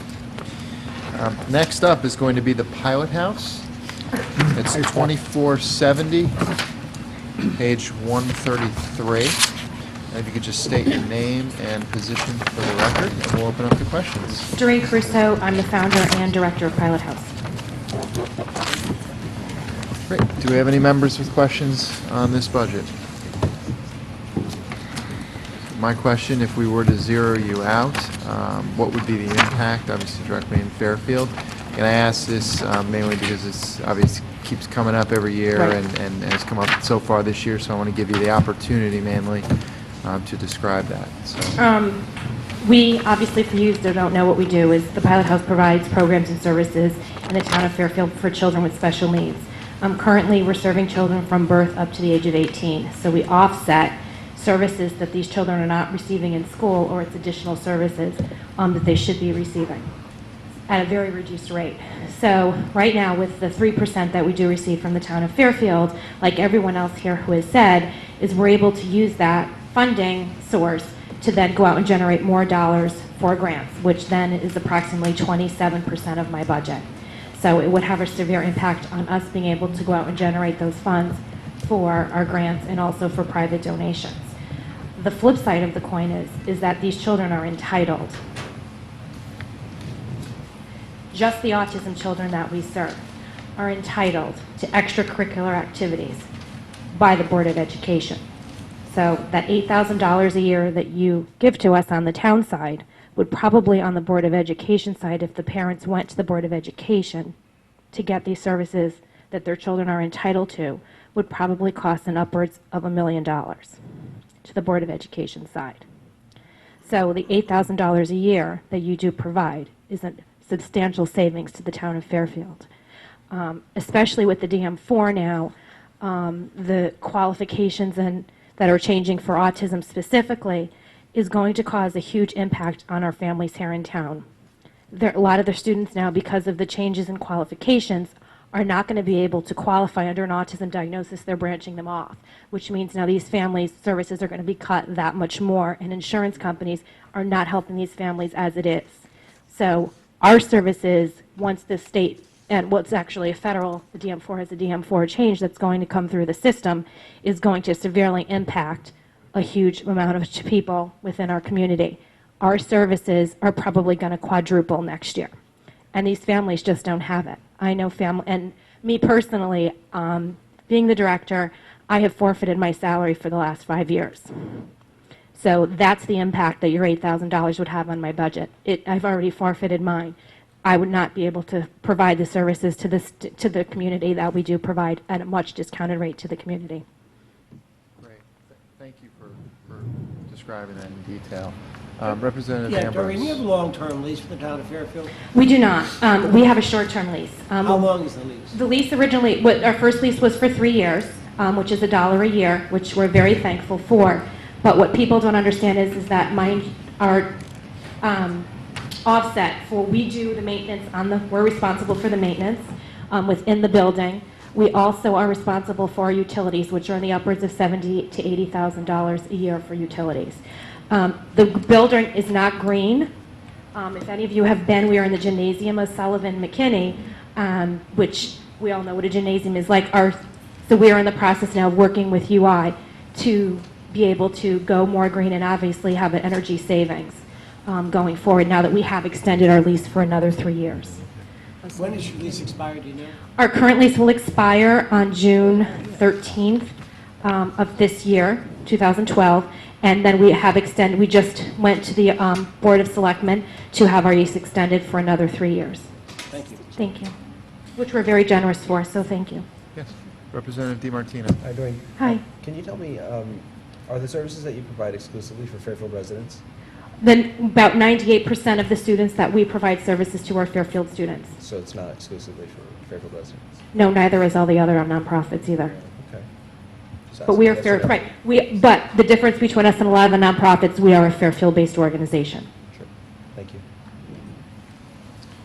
Representative Dean. You were saying, I noticed you said that you're expecting your expenses to quadruple next year. Probably. Can you elaborate a little bit on that, if you'll indulge? What's going to happen is that the DM4 is changing the qualifications, the criteria for autism. So what's going to happen is that before, when a child had Asperger's or a child had PDNOS, which I realize is all Chinese to everyone, those qualifications are not going to fall under the autism umbrella anymore, which means the services are probably going to be cut. So a lot of our kids, especially our Asperger's students, who their biggest deficit is socialization, is going to be affected. And most of these, all of our students, I believe in all of them that we have, they're quite capable. And with the supports that we give them, especially the social component that we give to them, going out into the community, giving them social exposure, taking them to New York City, enriching their lives, they're going to be able to become productive members of our community. And that's what our goal is. My goal is not to keep them forever. My goal is to give them the additional foundation that they're not able to get within the school day because they're so drilled with academics that there's a missing link for these children, not at no fault to the school system. There's only so many hours in a day that the services that we provide is enriching their lives, and it's also providing respite to the parents. And also we provide a sibling support group and parent support group, which is a huge impact on these families because the divorce rate among a special needs family is 75%. So you'll have the same population of people you're helping, but your reimbursements or the coverage from insurance companies is going to be less. I think that's what you're saying, right? A lot of the insurances do not cover Okay. because they don't recognize specifically our students with autism. It's a disservice to our children. So my students who have, we have cerebral palsy students, we have students with traumatic brain injury, we service a wide range, but I'm just talking specifically the main focus of because of the diagnosis, the main amount of population that we are seeing is students with autism. So I would say out of, 98%, maybe insurance companies are funding maybe 10 at best. That's if we're an out-of-network provider. So parents pay us up front and then they're waiting for insurance reimbursements, which we help them with. And everybody who works at the facility is not working at their full rate, which therapists, everyone who we have working there are OT, occupational therapists, physical therapists, they're trained professional staff. And we have a very good working relationship with Sacred Heart, so we do have OT and PT interns that we are training. We also are offering within the community our middle school students who are able to come over who are buddies. So we're also enriching their lives, which helps them going on to college. So it's not only a benefit for our special needs children, it's really a benefit for other students that we're impacting. Great. Are there any Thank other you. questions? Okay, seeing none. Thank you. Thank you. Thank you. Nice job, Doreen. The next item up is going to be the Center for Women and Families. Do we have a representative from that organization?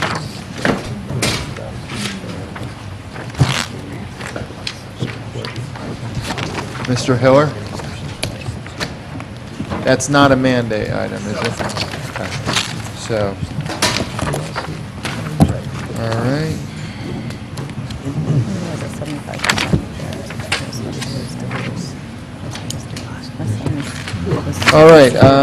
All right, the next two items in the book are private school bus transportation and health and welfare services. We are going to be taking those up on Monday evening as part of the Board of Education. I do ask Mr. Hiller, I do have one question in regards to this. I understand that there is going to be funding for Fair TV at $25,000. How is that being handled? I mean, is that something maybe this would be, because it's not on our sheets as any specific area to bring up, and I see the chairman here, so. Kelly's here, maybe he can. It's being handled IT, but. within the IT department. No, I understand that. Is it a nonprofit or is it, how does that run exactly? Because, if maybe we could take that item without any sort of objection. Maybe we'll take that item now, seeing that I see the chairman of Fair TV here. Yeah, I think that Mr. Leslie and Mr. Kelly are. That's fine. To handle this tonight. That's fine. But I'd like to maybe take this item, seeing you here, and then we'll do public comment on this and take a break and then move into the remainder of the evening. So. With the committee's indulgence, I know you're pressed for time. I thought this might be a good opportunity. First, for the record, my name is Jim Canelli. I'm the chairman of the Fair TV Operational Committee. Thanks for providing us this opportunity, Mr. Chairman, to explain a little bit about Fair TV and why we've made this request of town government. But I would ask your indulgence, and I'd like to just take a minute or two to describe in brief the work of Fair TV. For some of you, this is familiar, but for those of us, those folks who may be viewing this on television, and for some of the members, it may be somewhat instructive to understand what exactly Fair TV is. You mentioned, is it a nonprofit? What exactly it is? The Fair TV Operational Committee is a committee that was created by an act of the Board of Selectmen. It was created at the request of activists who were concerned about the lack of effective government and education access programming for Fairfield, and its mission was sure. I just want to Sure. for everybody. This is in IT. For It's in IT, right, It's that's 3110. It's on page 158. If you look at 53205, fees and professional Fair TV, and that's a $20,000 allotment. This is the first time this is being done. So again, it's about midway down, 53205 on page 158. And I see everybody kind of fumbling as I was for a moment there. So thank you. Anyway, go on. To clarify, we're not a traditional Fair TV isn't a traditional nonprofit. It's not a 501(c) or something like that.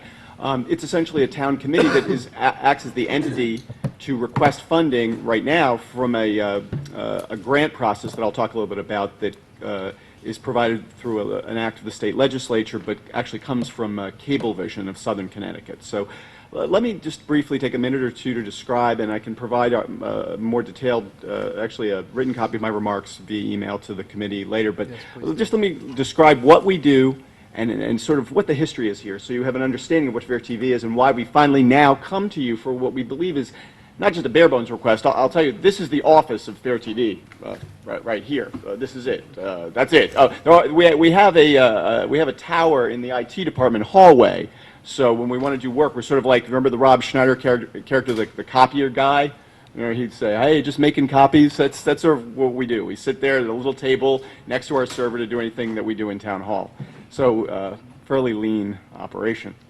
On Cablevision Channel 78, Fair TV Education broadcasts recordings of regular meetings of the Board of Education, events sponsored by the PTA Council of Fairfield, student-produced work, and other that are both that include such things as the student films, the local high school graduation ceremonies. We've just completed testing and now are providing live broadcast capability for Board of Education meetings at the 501 Kings Highway Conference Center. Cablevision channels, on Cablevision Channel 79, Fair TV Government broadcasts recorded meetings of the Board of Selectmen, Board of Finance, Representative Town Meeting, and Town Plan and Zoning Commission. It also broadcasts recordings of special meetings, town functions, and events hosted by the Fairfield chapter of the League of Women Voters, including its monthly Brown Bag Lecture Series, the League's annual legislative forum, and the candidates' debates it sponsors for local public offices. Testing has been completed to allow live broadcast capability from the conference room of Sullivan Independence Hall, and you may have seen some of those live broadcasts, and in fact, some of you may indeed take part in them in the future, I hope. Both Cablevision broadcast channels include messaging capability, both between and during regular programming. Messages about meetings, contacting Fair TV, and other matters of public interest are posted via the messaging system, along with the 10-second station identification bumpers that run between programs. On the internet at http://fairtv.pegcentral.com, or you can simply Google Fair TV On Demand.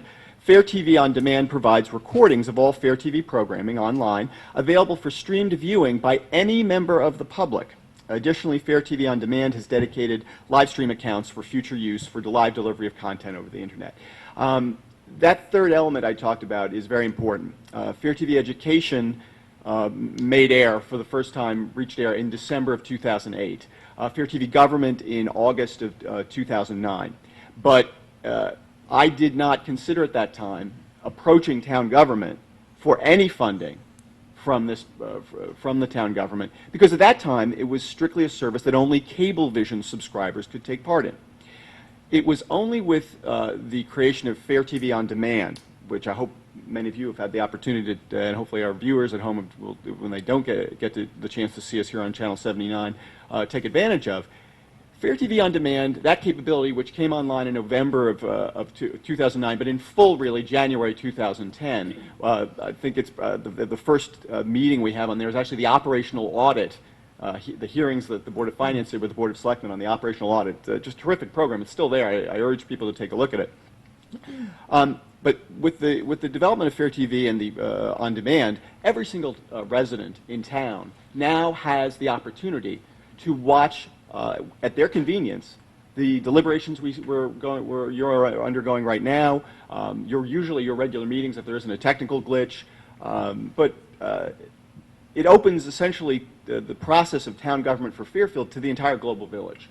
So after a year's worth of programming was provided on Fair TV on demand, I felt it was appropriate for us to approach town government because now this was a service that absolutely every citizen in town who had access to the internet would be able to take advantage of. The question I suppose you might ask is, what exactly is Fair TV? Is it public television? Is it like C-SPAN? What exactly is it? And again, I know your time is very limited, but just to briefly help you understand a little about this, Fairfield, like all municipalities nationwide since 1984, are entitled by federal law to receive the services of public access, education access, and government access channels as part of their franchise agreements with their respective cable television providers. In exchange for virtual monopolies on local programming, federal law required cable systems to provide 3 channels in their broadcast lineup to municipalities for use as non-commercial access channels to serve the public interest. Now, the public access channel would allow anyone seeking to produce a program on any subject to broadcast it on the public access channel, with the content limited only by reasonable community standards for obscenity. So those are the shows you might see sometimes on Channel 88 where there's you might see the goth skateboarders or something like that, or somebody's talking about the gold standard, whatever, it can be just about anything. That's your public access channel. The content comes from the public.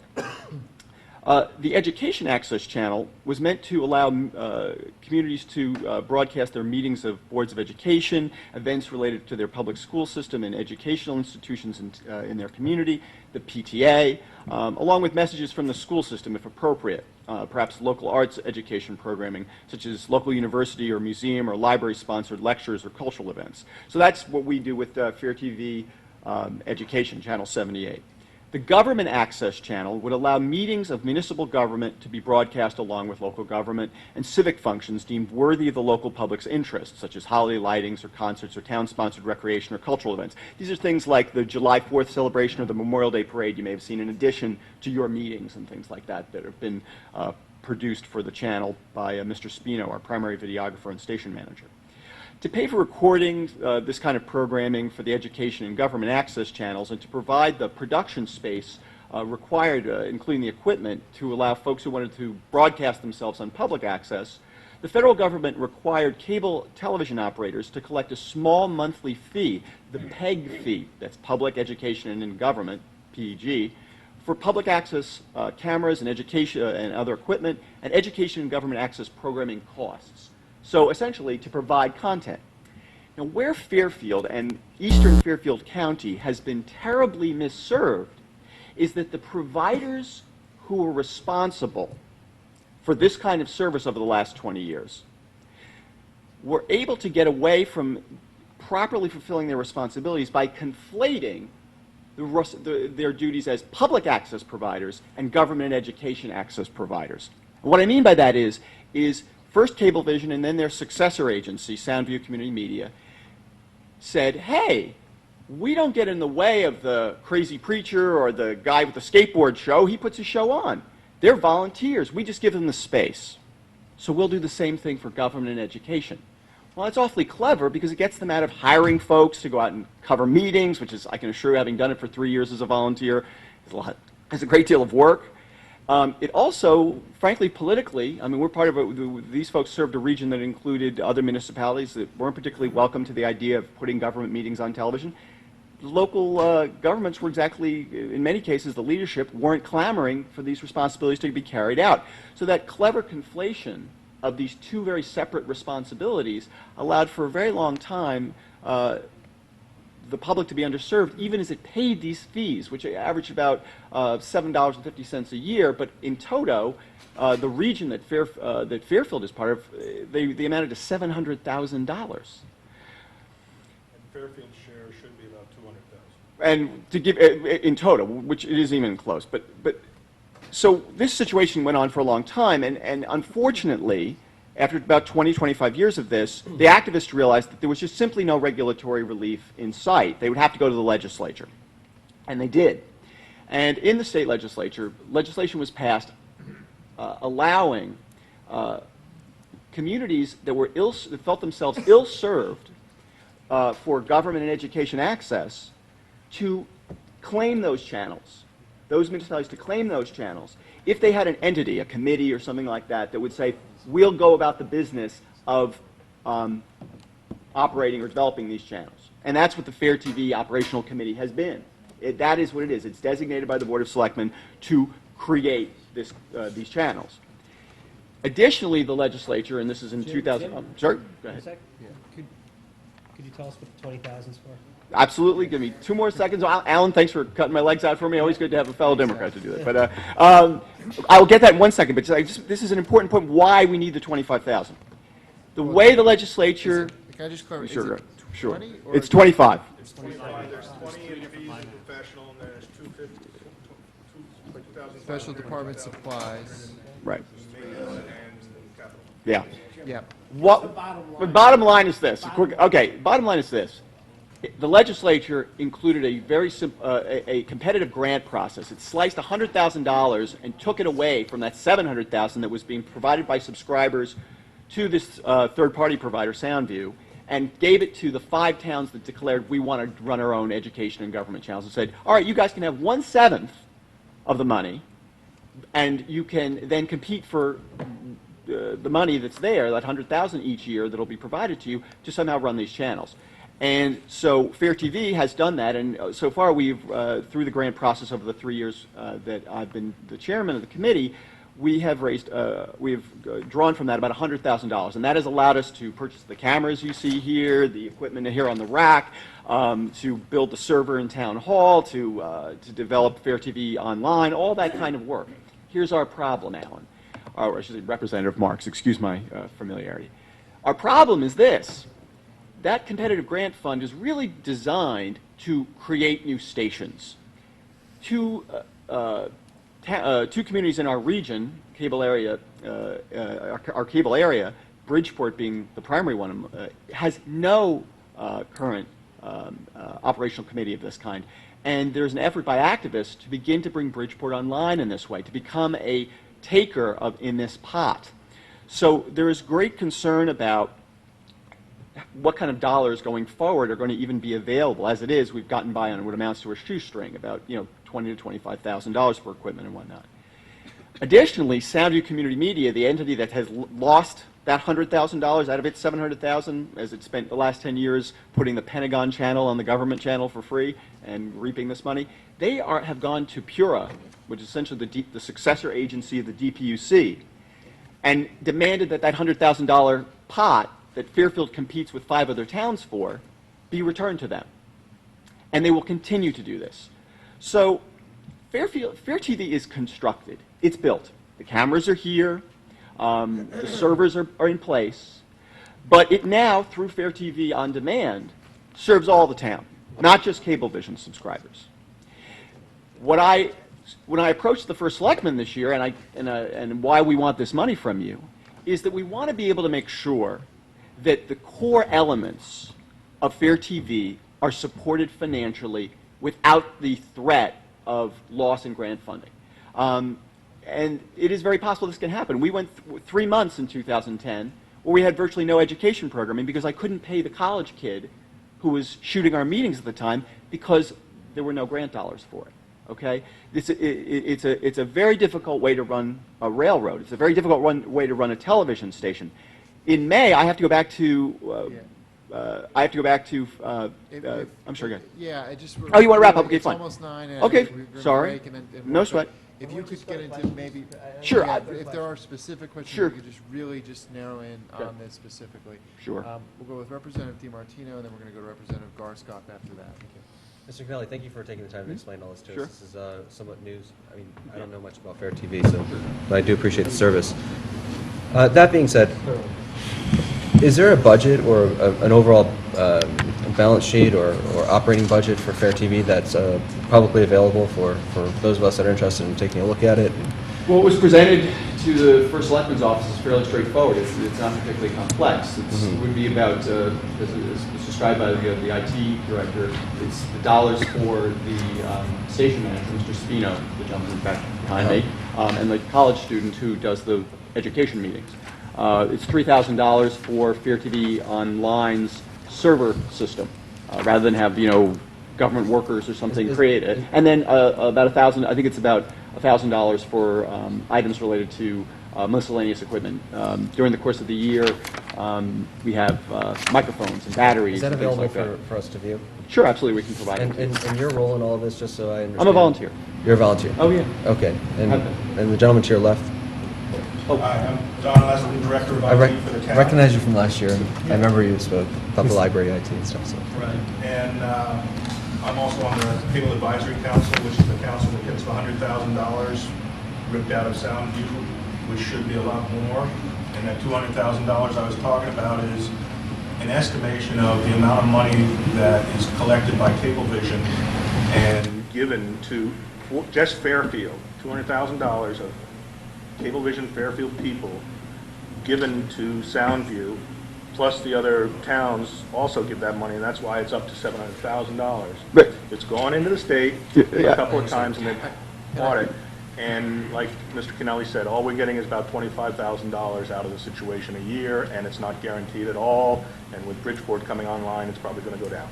Thank you very much. Yeah, and that's a complex issue. I would Yeah, it is. hope I mean, anybody yeah. who wants to get more detail offline about that, I know it's been discussed even in the papers and whatnot as well. Representative Garscott. Thank you. Mr. Kennelly, so you're saying there is this pot of money that's supposed to be shared between multiple communities. Right. It's kind of at risk whether we're going to get a piece of it because our station is up and running, and it's really the primary goal is to get other towns up and running. It's seed money. It's seed money, and we have it, and now we need to pay our people to actually run the cameras. Right, I mean, that's really all it is. It's just, So my question is, if we give you, if the town spends $25,000 to help you provide the service, are we putting that grant money at further risk? Is that going to take us down the list even farther? No, I think that in the long run, the question is really how long does that grant, how long does the grant process survive the current threat? And I appreciate what Mr. Leslie said, but the real concern would be that whether or not Soundview is ever successful in zeroing that out. But do I think having the town do it? No, I would say just the opposite. Members of the Cable Advisory Council that have done this have wanted the town of Fairfield to provide some kind of a match, especially when it came to labor, to show its commitment to public access, because for years it ignored it, frankly. And it was really Mr. Leslie's involvement Mr. Leslie's involvement in all this was because while the town was not willing, and I was not willing to ask for a dollar figure for match, I did think that we could propose to the Cable Advisory Council that was the judge on these funds. We could show them we had dollars in-kind contributions from the town, and that was how we got our initial labor funds. We were able to show that Mr. Leslie and his staff were willing to help us with network issues when we brought in our servers and things like that. So I guess the short answer is I don't think it puts us at risk, but what I really hope the committee will do and the RTM will do is realize that this small investment ensures that Fair TV extremely leanly, as I said, just three elements here: the labor, the server for the online, and some miscellaneous. Thank you on that. We'll go to Representative Pan. I think we really need to wrap this up. Just quickly, one sentence answer. I'll try. I'll try. Sorry. What is the total dollars needed per year to operate Fair TV? You're kind of at $3,000 for the server. Right. So that and the staff. What is the total dollars needed? What we asked for, which is it's going to cost $25,000. Yeah, I mean, just, and I know you're gonna provide a copy of a budget. Yeah, So if you could do that, and I think that will rather than even throwing off the top of your head, that'll give exact numbers. I will you could send gladly that provide my remarks to and myself and the budget. moderator. I will a copy email of to you. the remarks. Yeah, and we'll distribute that to make sure it gets out to everybody, and along with the handouts up on the website. So. All right, we're good. Thank you. And do we have anyone from the public regarding nonprofit that wants to get up and speak? We're just allocated 1 minute of time for that. No members of the public? Perfect. So what we're going to do is it is now 9:05. I think let's take a 5-minute recess, stretch our legs. We're going to start back up at 9:10 sharp. We'd like to try to end this by 10, so we'll try. Thank you. We're now starting, so we're going to go with administrative services. I didn't, okay, Frank, I know. And I know that Twig, you do administrative services. No, come on up. But you do administrative services and purchasing, so maybe if we'll move that purchasing up one next, so you can just do them back to back. And yeah, let's just get our pages here. But administrative services is going to be 1050, which is going to be on page 45, administrative services. So I think what we're going to do here, as we were doing with some of the departments yesterday, if you have, this is doing a presentation, if there are specific questions that people have about line items or the department, we'll do the Q&A portion, but no presentation. We'll try to move along more steadily. So if we could open this up now to questions. Do any members have questions? And I would also just remind everybody to try to speak in direction of one of these mics that are on the tables and speak as loudly as you can. I know there's been some difficulty with the public hearing and Fair TV picking up the audio, so just remind everybody of that. So again, if we open us up to the floor for questions. Anybody? Department supplies? Yeah, Representative McCarthy. Aye. And then Stanmore. Yeah, who are? Department supplies? For administrative services? Yes. Is that what we're doing first? Yes. Yeah, we're going to do administrative and then do purchasing. I see we have a bump from the prior year, or perhaps it indicates your run rate substantially less in this fiscal year. Can you explain why the run rate's so low and the requested amount's higher? Not that it's a lot of money, but it's kind of little blips that warrant a question. Special department supplies for administrative services is primarily for paper for the common copiers in Old Town Hall and in Sullivan Independence Hall. In previous years, our budget was roughly $4,300. In this year's budget, the RTM cut it to $1,650. We have now run out of paper. So with, we're out of money. And so now, as soon as the last shipment is exhausted, whenever anyone in these two buildings want to make a copy, they have to bring their own paper to the machine. So what we're asking for is $3,500, which will help to get that budget back to where it had been in previous years, so that we're not operating on a BYOP basis. Bring your own paper. And my ask is if you could clarify on that. When you say bring your own paper, that's going to be out of their own department's paper allotment versus Yes. just the general? It would be out of their own department. So it's kind of charged supplies. through department. Yes. So bring some paper along. There won't just be some paper sitting at the main copier machine anymore. There will not be. Gotcha. The drawers will be empty. Representative Stanmore, you had a question. It's a tiny amount of money, but since it's a huge drop, 54,310 maintenance, repair of equipment, is that because you stopped using copiers or? No, we got out of the mailing business. We had a mailing machine in the basement that applied postage to all our mail, and then it was sent out to be pre-sorted and barcoded so that we could get a special postage rate. What we have done is worked with that company who was doing the pre-sorting to now apply our postage. We're paying a nominal amount. I think it's something like 1 cent per piece. We're buying the postage. It's affixed by the mail handler, and as a result, we no longer have to pay the maintenance fee for the postage machine. We no longer have to pay the fee associated with automatic postage for the postage machine. So there are a number of costs that we've been able to reduce. Thank you. You're welcome. Great. Are there any other questions in regards to administrative services? Okay. Seeing none, we're going to move on to purchasing, which is going to be 3030. And that is going to be on page, purchasing starts on page 148 in the budget book. So, And thank you for accommodating my request to do both departments in one same evening. no, of course. So, do we have any questions in regards to the purchasing department at this time?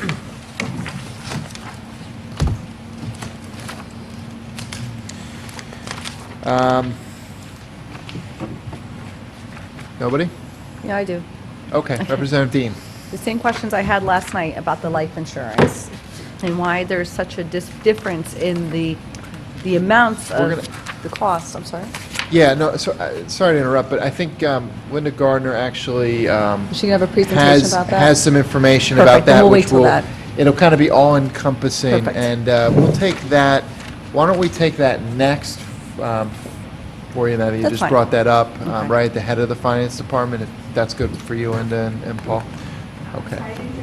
No, she's the life insurance question, so what we're gonna do is take that at the front end of the finance department. Is that, can we do, I won't be here Monday. It's my daughter's birthday. I'm sorry. do you have a, okay. Okay, so Representative Dean won't be here on Monday with a personal conflict, so. Is it Monday or Tuesday? I'm confused. It's Monday and Wednesday. No, it's Monday and Tuesday. Wednesday. No, Monday I'll be here. Tuesday is the 9th. So why don't we, Monday, I can do Monday. why don't we That's fine. take it Monday? They'll be Right. here That's Monday, fine. you'll be here Monday. Okay. If that's all right with Yep. you, Yep. we'll do that. Okay. So, all right, thanks, guys. Just a- Representative Palmer. The two junior buyers, they're in the THEA contract? That's Yes. part of the reason why the big jump in salary. Okay. Do we have any other questions regarding purchasing? Representative Carey. For advertising, what type of advertising is purchasing department, what is a $4,000 expense? It seems to fluctuate over the years. It does. It's, we're required to legally advertise all our bids. That's the advertising, yes.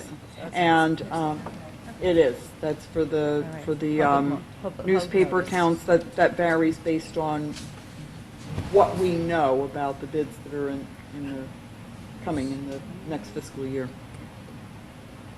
All right. You're welcome. Any other questions? Seeing none, thank you for coming out this evening and waiting.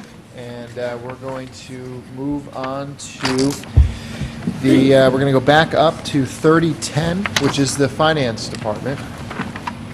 And actually, I would defer on the timing. Paul, you're going to stay till the end, anyways? I'm here. Can we actually bring up the other department heads first, just to get them out of here? Then it won't be back and forth. Why don't we do that? The next one up is going to be, if Mr. Ross, if you could come up next under assessor, and then we're going to bring IT up after that. And you'll do tax, so we'll carry that. If that's all right with everyone, I think we're going to, just to kind of get the department heads on their way. So we are now looking at the tax assessor, which is 3050.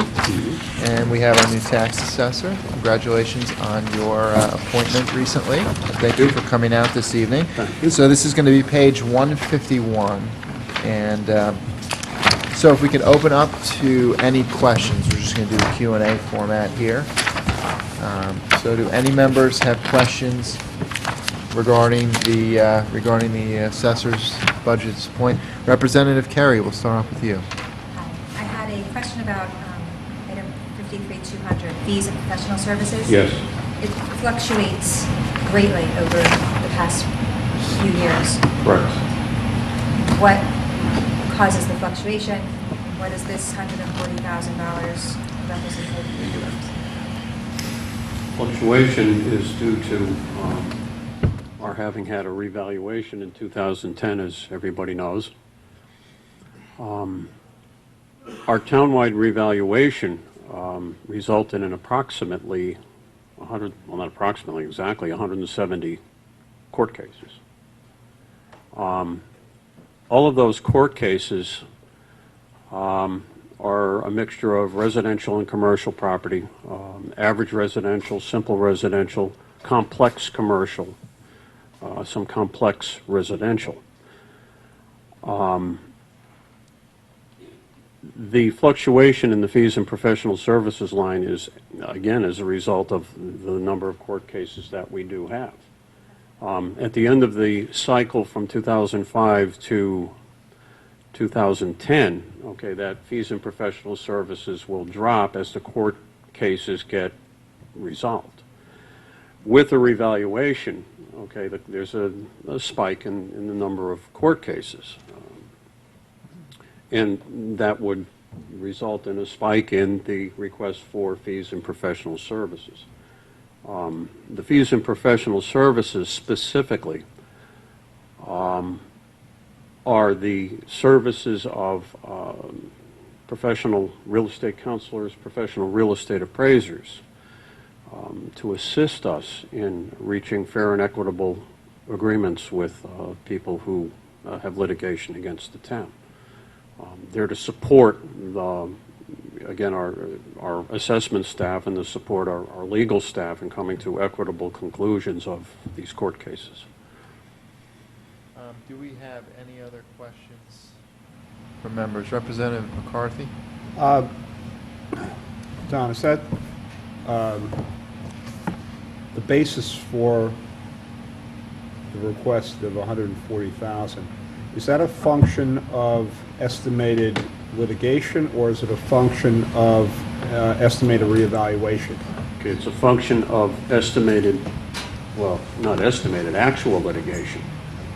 We are in actual litigation right now. We've resolved approximately 28 cases. So we're down to 142, and then another 3 cases came in this week in commercial property. So what this dollar amount, again, is what we're requesting for that is support for the litigation that we're working with now, which is a combination, as I said, of complex commercial, complex residential, as well as some special residential, special commercial. Again, to provide real estate appraisal, counseling, and support services for our litigation. Okay, so if I were to ask the question another way, if you estimated no challenges in court against any of the reevaluation, this budget would be zero. This requested amount of funding would be zero. If we had absolutely no court cases, I don't know that I could guarantee that. Remember, you're on Fair TV. In any given year. No, seriously, I'm answering the question as honestly as I understand. can.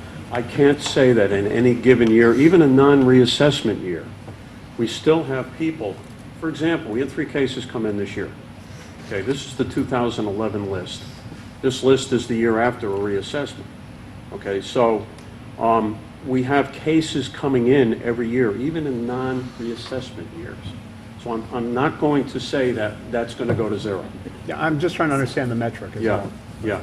The metric was, there were conversations with several attorneys and conversations with several professional real estate appraisers and real estate counselors.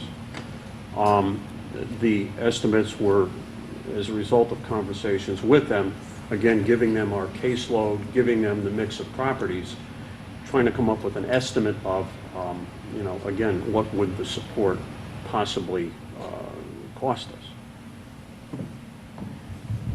Can I add something to what Mr. Ross has just said too? Also on that line, there's a $10,000 fee that we pay for, we pay annually and have paid for a number of years for an audit of personal property returns. These are returns that corporations, utilities, file, and we have the right to audit what they have done.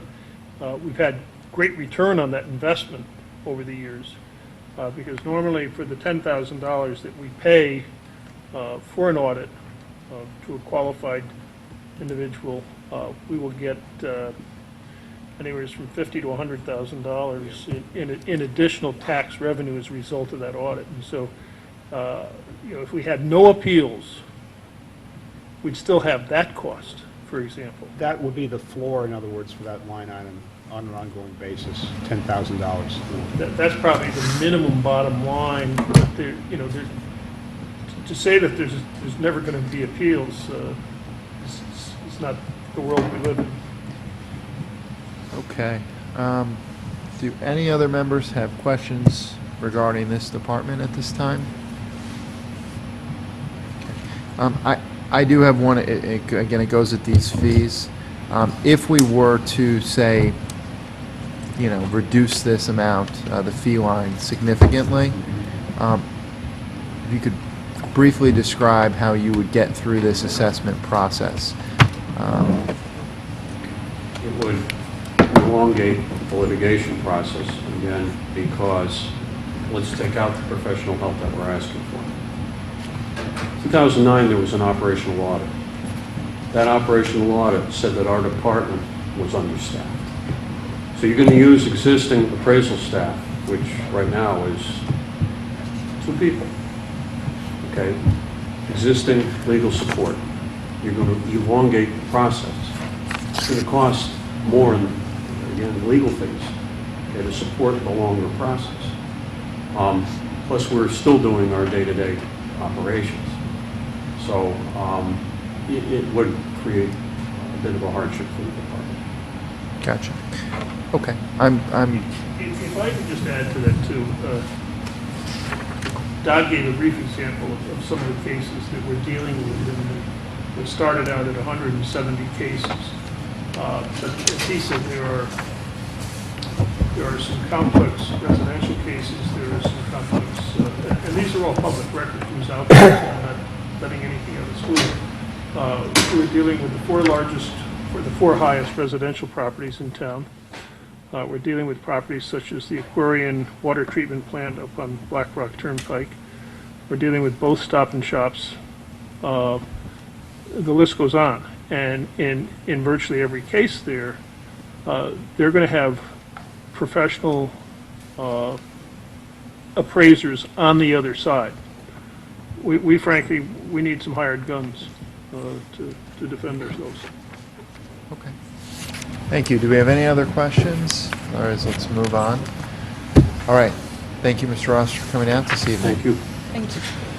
The next department that we're going to take before heading over to Mr. Hiller will be information technology. That is going to be 3110, and that is on page 157. Don Leslie, Director of IT.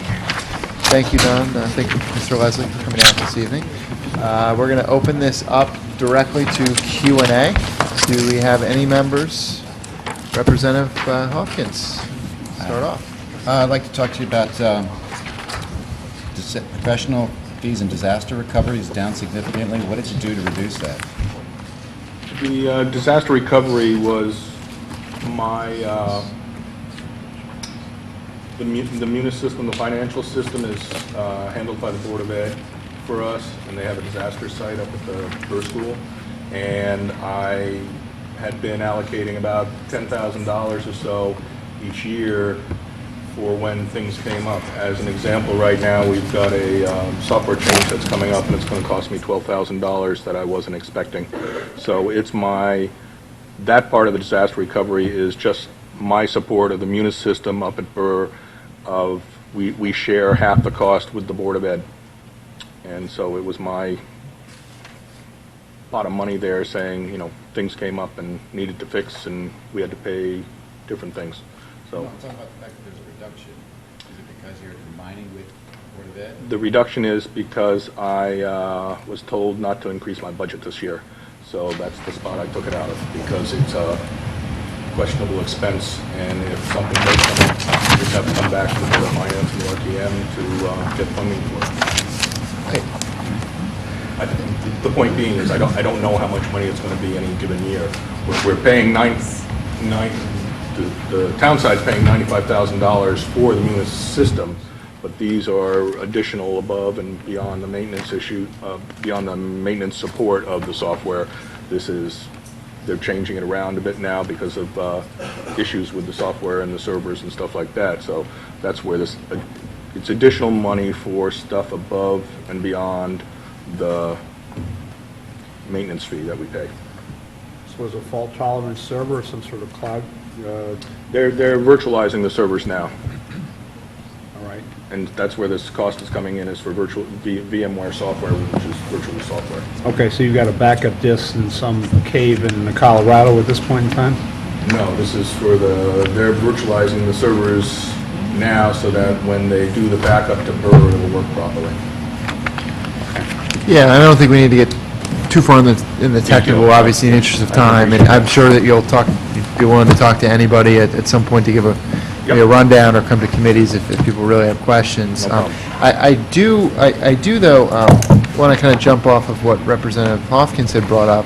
A couple of hours earlier, I was up at the Board of Selectmen meeting, and the Woods Library had come up, and there were some questions because there's some backup going on up there, and it was mentioned by the first selectman that there's that the disaster recovery for the town is being evaluated, and we see a line dropping regarding disaster recovery. I would think in an evaluation where it seems that's in part because we don't have a lot of plans in place, that the lines would be going up or at least be staying the same.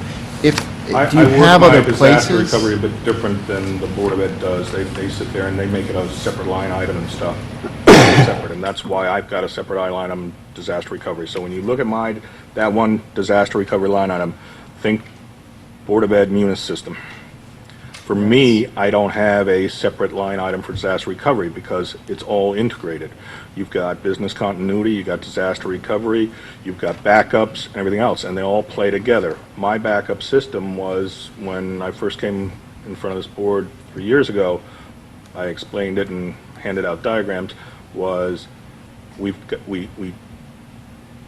when I came in, all the servers were getting old, and so we needed to do new server upgrades. So that's when we started going virtual with VMware. So we've got a cluster in the town.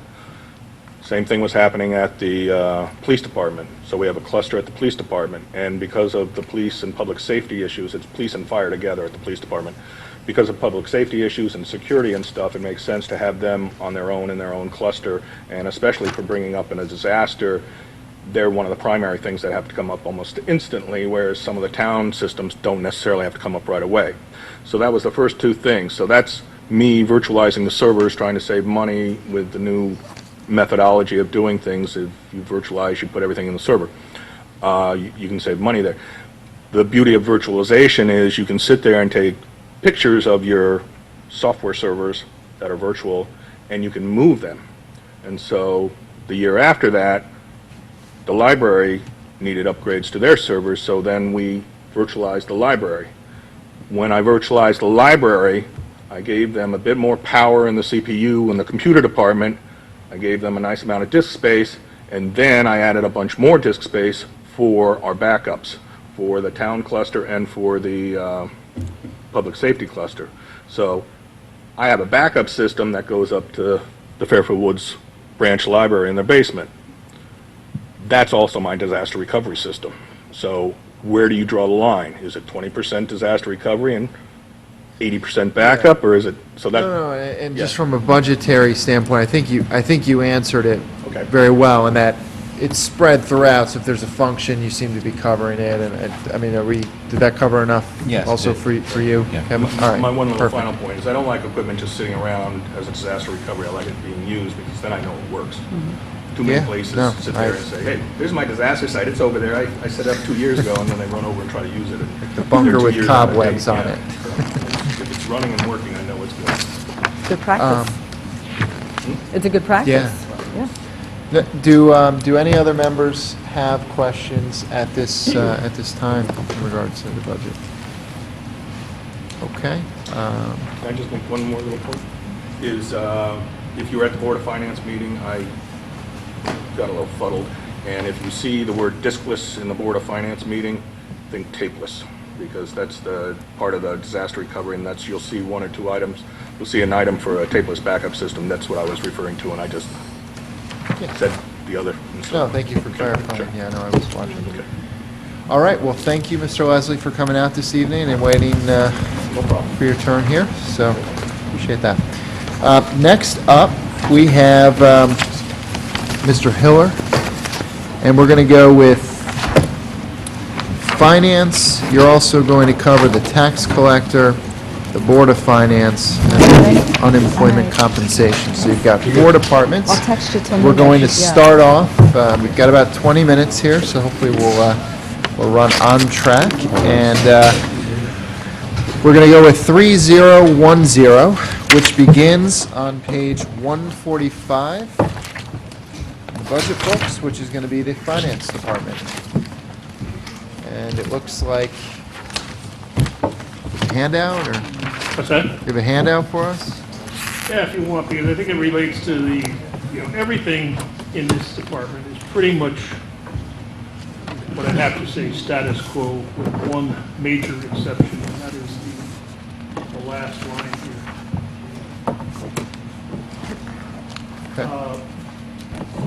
Which in the budget book on page 146 says $1 million. It has subsequently been reduced by the actions of the Board of Selectmen and Board of Finance to $500,000. But this is the supplemental contribution to surplus. And really what it is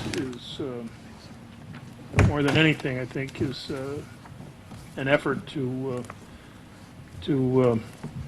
satisfy or quell some of the problems with the rating agencies. What I'm passing out is a document. It's generated by the State Office of Policy and Management. It's a little dated, and then you'll see at the top of the page, it was published in December of 11, some 4 months ago.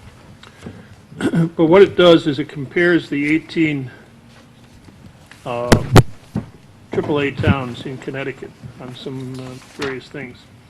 And I want to draw your attention down towards the bottom of the page when you look at unreserved fund balance.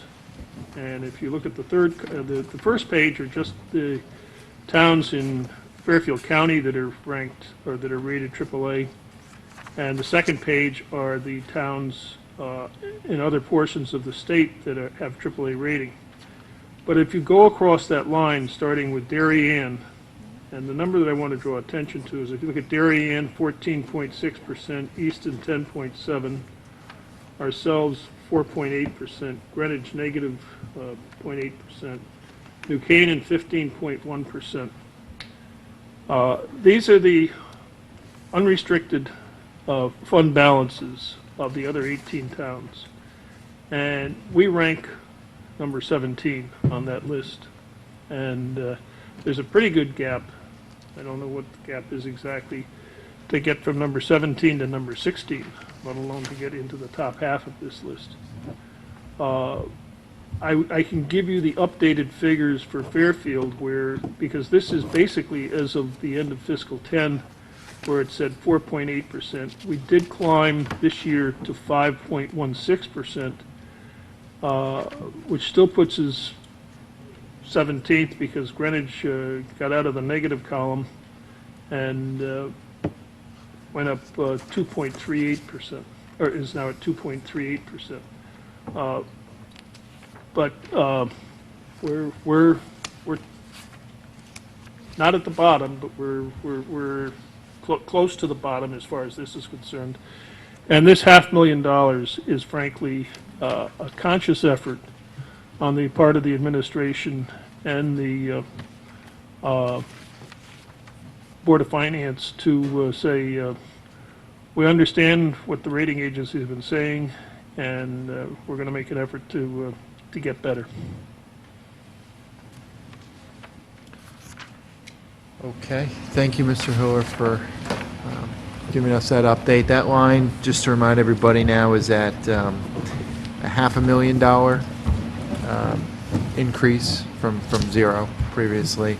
Originally at 100, had been reduced by the Board of Selectmen by 250, and then the Board of Finance by 250 for various Correct. reasons. Don't you mean 1 million? What's that? Wasn't it 1 million? It was 1 million, and they each reduced it by 250. They each reduced it by So we're, $250,000. yeah, $250,000 each to bring us to a $500,000. So what's at in this front of point. you is a $500,000 Yeah. on that one. So, do we have any questions? Representative Stanmore? If I'm not mistaken, if I understand correctly, this amount is projected to be added to the undesignated fund balance remaining at the end of fiscal 12. Is that correct? Well, no, because because fiscal 12 ends June 30th, and this money's not available until July 1st. So really, you're talking monies that would happen, that would fall into that category on June 30th in fiscal 13. Because we don't have this line, as you can see, in the current Yeah, budget. fiscal 13, okay. We Well, anticipate that, all things being equal, that we will probably, right now, return a surplus. But I think one of the points that I wanted to make is that we've got some heavy lifting to do to get out of the basement here. On the same page, if you look at it, and this was again for fiscal 10, if you look just above that, we had an operating surplus in fiscal 10 on this page of $2,145,000. If you go one column to the right, Town of Greenwich had an operating surplus of $24,951,000. And I can tell you, because I have with me, the Greenwich annual report for the next year, fiscal 11, and they had an operating surplus this past year, ending June 30th of 11, of $21,599,000. So my guess is, and obviously we're all 90 days out, that if they, with that number, that when this is released by OPM this coming year, we're going to be number 18 on this list. Do we have any other questions regarding the finance? Representative Pontrelli? Just because I don't understand the line, when it was reduced to 500,000, was that just because they felt the million was too aggressive?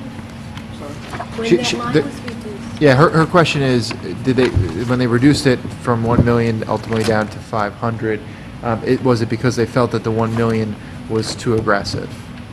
I don't know that it was too aggressive. I think really it was really a case that we felt we're beginning to feel more comfortable with the results for the current year. I think that there's a level of confidence that we have, and expressed that last week to the Board of Finance, that we're okay. We're not going to be at Greenwich. We're not going to return 21 million. But I think we can look at it and say we're very confident that this year's going to be in the black, and that we can go to the rating agencies and say, we've heard you, we're going to end up for the 5th consecutive year of operating in a positive frame, and adding to the surplus. There's other factors when you look at the rating agencies as to what they're looking at, and we're quite strong when you look at that.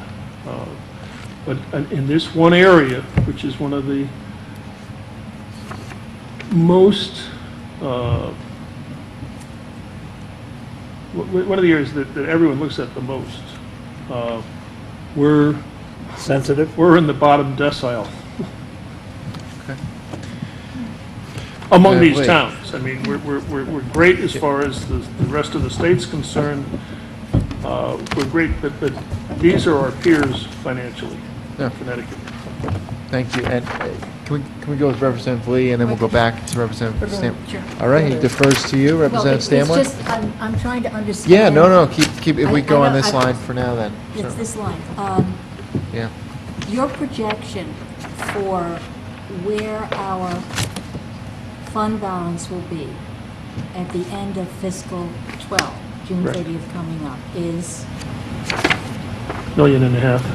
Well, we feel at this time, all things being equal, and there's a lot of caveats to So that. I was trying to make sure I'm thinking about the Yeah. right thing. So that's the number about which you introduced some new information last week Correct.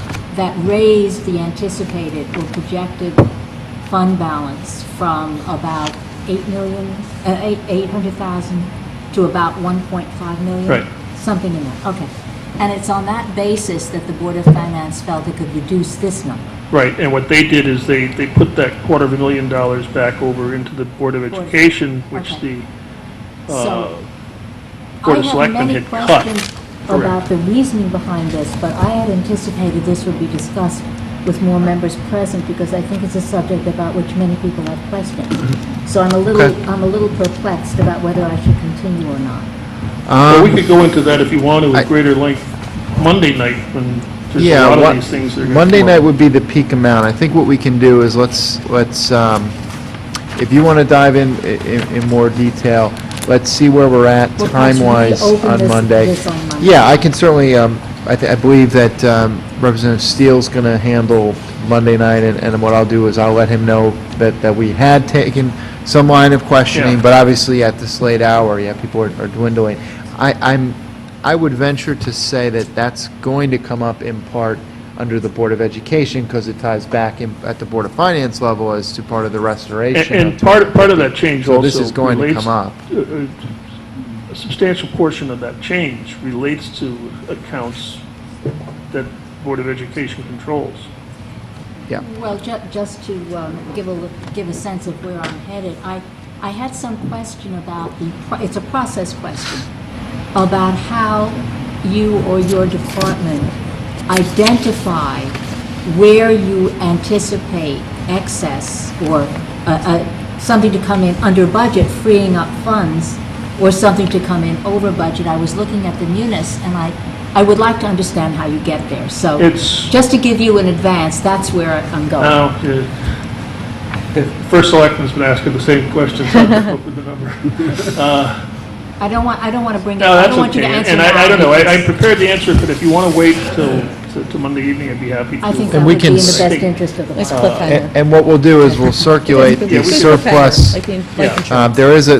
There is a listing of where, for this current fiscal year, an estimated surplus and where all that's going to come from. So why don't we make sure that gets Yeah. circulated That would and be posted very online It's as a well. combination of, there's a lot of different factors. Yeah. Clearly. And a So- lot of it, very frankly, and I don't want to prolong it Yeah. before Monday night, but it's vacancies, a lot of it's vacancies, existing vacancies which are in the process of being filled. You just saw presentations by the purchasing department and the assessors. They have vacancies that are being filled as we speak. And the other thing, which is part of it, was the early results on the tax sale that we've done, and some of it's received. It was headlines 3 weeks ago, but Mr. Jack paid his taxes plus interest, and 18% interest. yeah. So, all right, so yeah, we'll carry this on Monday. We've obviously got a couple other things, but I think you do raise a valid point. Thank you for beginning that. We've actually got Mr. Lee and Ms. Richmond next. Good evening, Mr. President.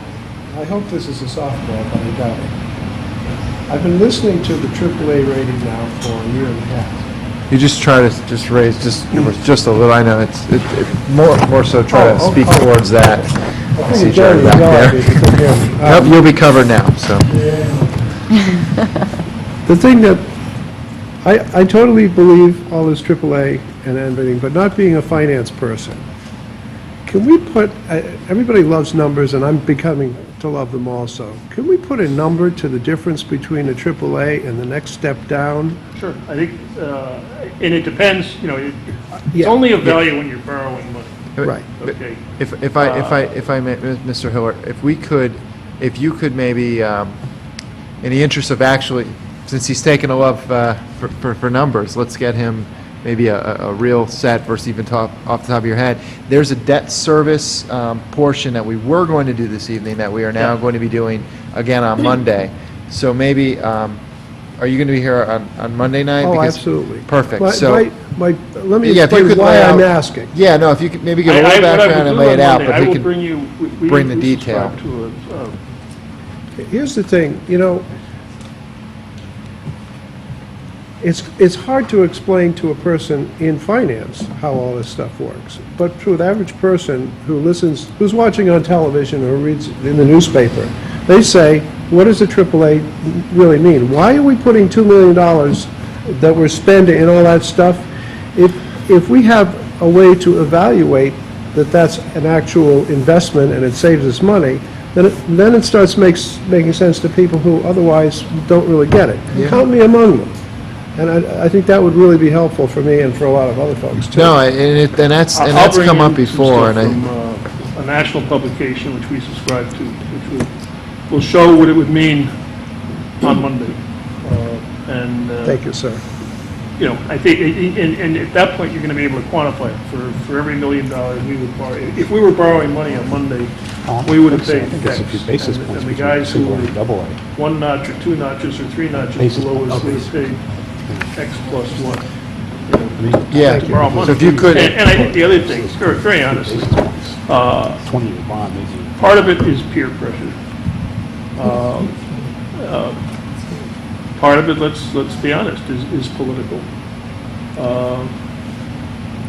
And that's both, whether you're a D or an R or whatever else, doesn't make any difference. No one wants it to go down on their watch. We've had neighboring communities, most notably Stamford, who got lowered. We've got other communities who have, been lowered. Trumbull has been lowered. And they weren't a AAA. I don't think Mr. Tetro or I want to have it happen on our watch. Okay. Yeah, no, and if you could also maybe even bring either some benchmarking we can quickly apply to the waterfall and the debt payments, or some sort of maybe even lay out a couple of I think numbers the or other thing we can scenarios say for is us. If you look at those lists of the other 17 towns, I like the company we keep. Yeah, so Representative Richmond, and then we really do need to move on. We've got a couple other departments here. Okay. This goes back to the unreserved fund balance. Is there a target that the town is looking for, or is it strictly a relationship of us and the other 17 towns that's the most? Well, I think it's both. I think, yes, we have, in the rating agency say, where's your target? And we've talked about into the 6 to 8% range. 6 to 8%? We're not going to get up, and I'll tell you, you'd all get defeated for re-election if we got up to 10%, because they'd say you overtaxed us. But some of those towns, now they're smaller. I mean, if you look at this, of those 18 towns, we have the third largest budget. The only two towns that are bigger than us in budget are Greenwich and Norwalk, and they're both have populations that are greater. And so there's some wide disparities. But if you can study this, if you're a numbers freak like me, you look at these things and you can go dizzy looking at them and making comparisons. The other side of it is, though they're the town just to the north of us, we don't have a lot in common with Easton or Weston. They're significantly smaller towns. So let's, I think if we could leave that item specifically at that. We do have fund balance on our agenda Yep. for I'll Monday bring it back. evening at this Oh, point. Monday night. So We'll unless there are revisit. any other specific finance department questions outside of the fund balance component, I'd like to move on. So seeing none there, the next item up is going to be tax collector, which is 3090. And tax collector is on page 154. Let's, One of the reasons I was late this evening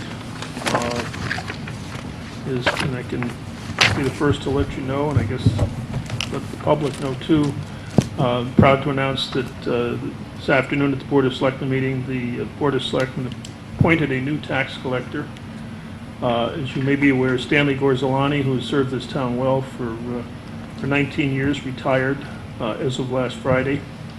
And we went through a very complete process, and we've hired Cinda Buchter, who has most recently, for the last 11 years, been the tax collector in the city of Derby, and is also the incoming president of the Connecticut Tax Collectors Association.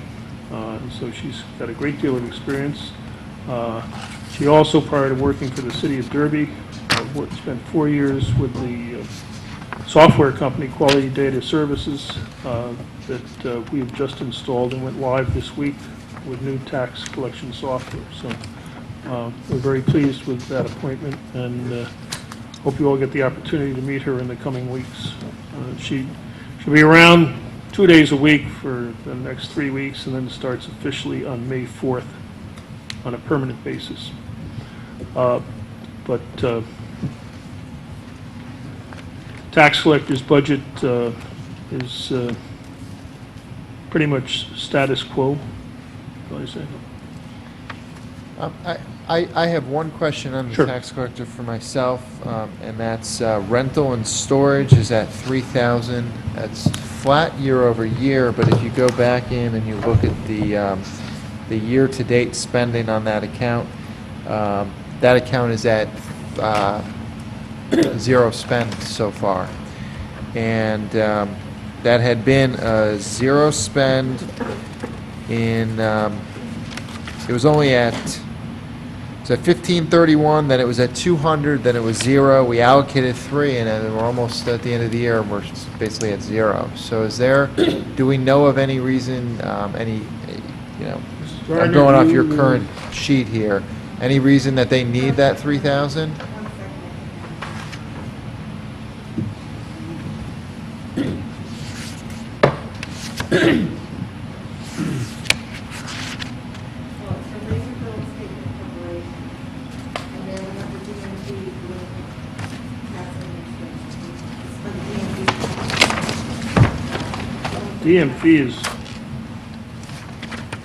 DMV fees on fees and professional services.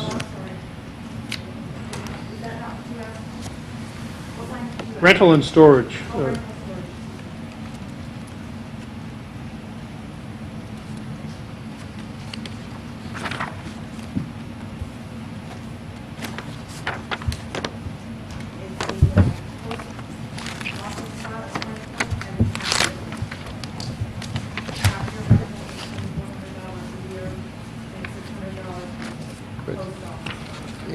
What I Couldn't hear her. well, yeah, and it's in the text detail, but it's 600 for the post office box and 2,400 for the copier. But what I don't understand is, it was at 200, it was at 0. Right. We gave them 3. Are they anticipating bills on this, or is there something where maybe I they don't didn't think buy a so. copier? Let us check into or- that, and we will get back to you. We'll respond back on Monday evening. Okay, so Specifically. 600 makes 3. so you'll get to do follow up for 53310. Perfect. Does anybody else have? I was Representative intrigued Richmond. by the comment from purchasing of how they had adjusted their postage rate by kind of outsourcing it. Is there a plan townwide to do more of that? Because I was just looking at, I realize the tax collector, obviously, we have to send bills out. But is this the most efficient way we're doing now, or are they No, it is looking not. at other It things? is by far not the most efficient way we're doing now. Two things. One immediate change that we're going to have with the new system, which, as I say, is online right now as we speak. First off, on the motor vehicle bills, if in the past, if you had 2 cars or 3 cars or 4 cars in your family, you've got 4 separate envelopes and 4 separate bills. The new system allows for what is called club billing. And so if they see, you might have, cars might be registered in your name or your husband's name or something like that. But if the name Richmond is on the bill and it's at the same address, you're going to get 1 envelope from us. might have 3 different bills in there for whatever vehicles you've got. So that's one thing that we hopefully will get going this June. Secondly, we don't believe that we have really even tapped the possibilities as far as online payments. And the new system has not only that capacity, but it also has the capacity to, what it will do is that if you make a payment, either for real estate or for your motor vehicle or for your sewer use bill, and you submit it via the internet on the new system, which has just been put into place in West Hartford and Buchanan with just rave reviews, it'll pick it up, and any subsequent bill after this year is not going to be mailed to you, it's going to be emailed to you. And we're going to be up on that by July 1st. So I think, I can't sit here tonight and tell you what our savings are going to be, but they've had just great success, and this thing I think should frankly mushroom, particularly in a community like Fairfield, and it'll help us reduce a lot of these costs. Thank you, Mr. Hiller. Do we have Representative In view Stamler of and then that, Carrie? I see that the postage budget is still increased. Yeah, and that's the problem. The problem we've got, it is, you're right, Ann, and I look at it and I say, we might be able to shave that some. I don't want to go in there with a hatchet on it and really chop it. I think I'd like to see. It's going to take us a year or two to really get into this and see what success we have with it and what acceptance there is. And I think one of our responsibilities also is to publicize it on our. I could refer you to other towns who have this system. I just mentioned West Hartford. The list could go on. I mean, I could Brantford, City of Waterbury. Watertown. Goes on and on. I mean, So you don't want to count the savings before they're... Yeah, we're behind the curve on this thing, but we're going to catch up in a hurry.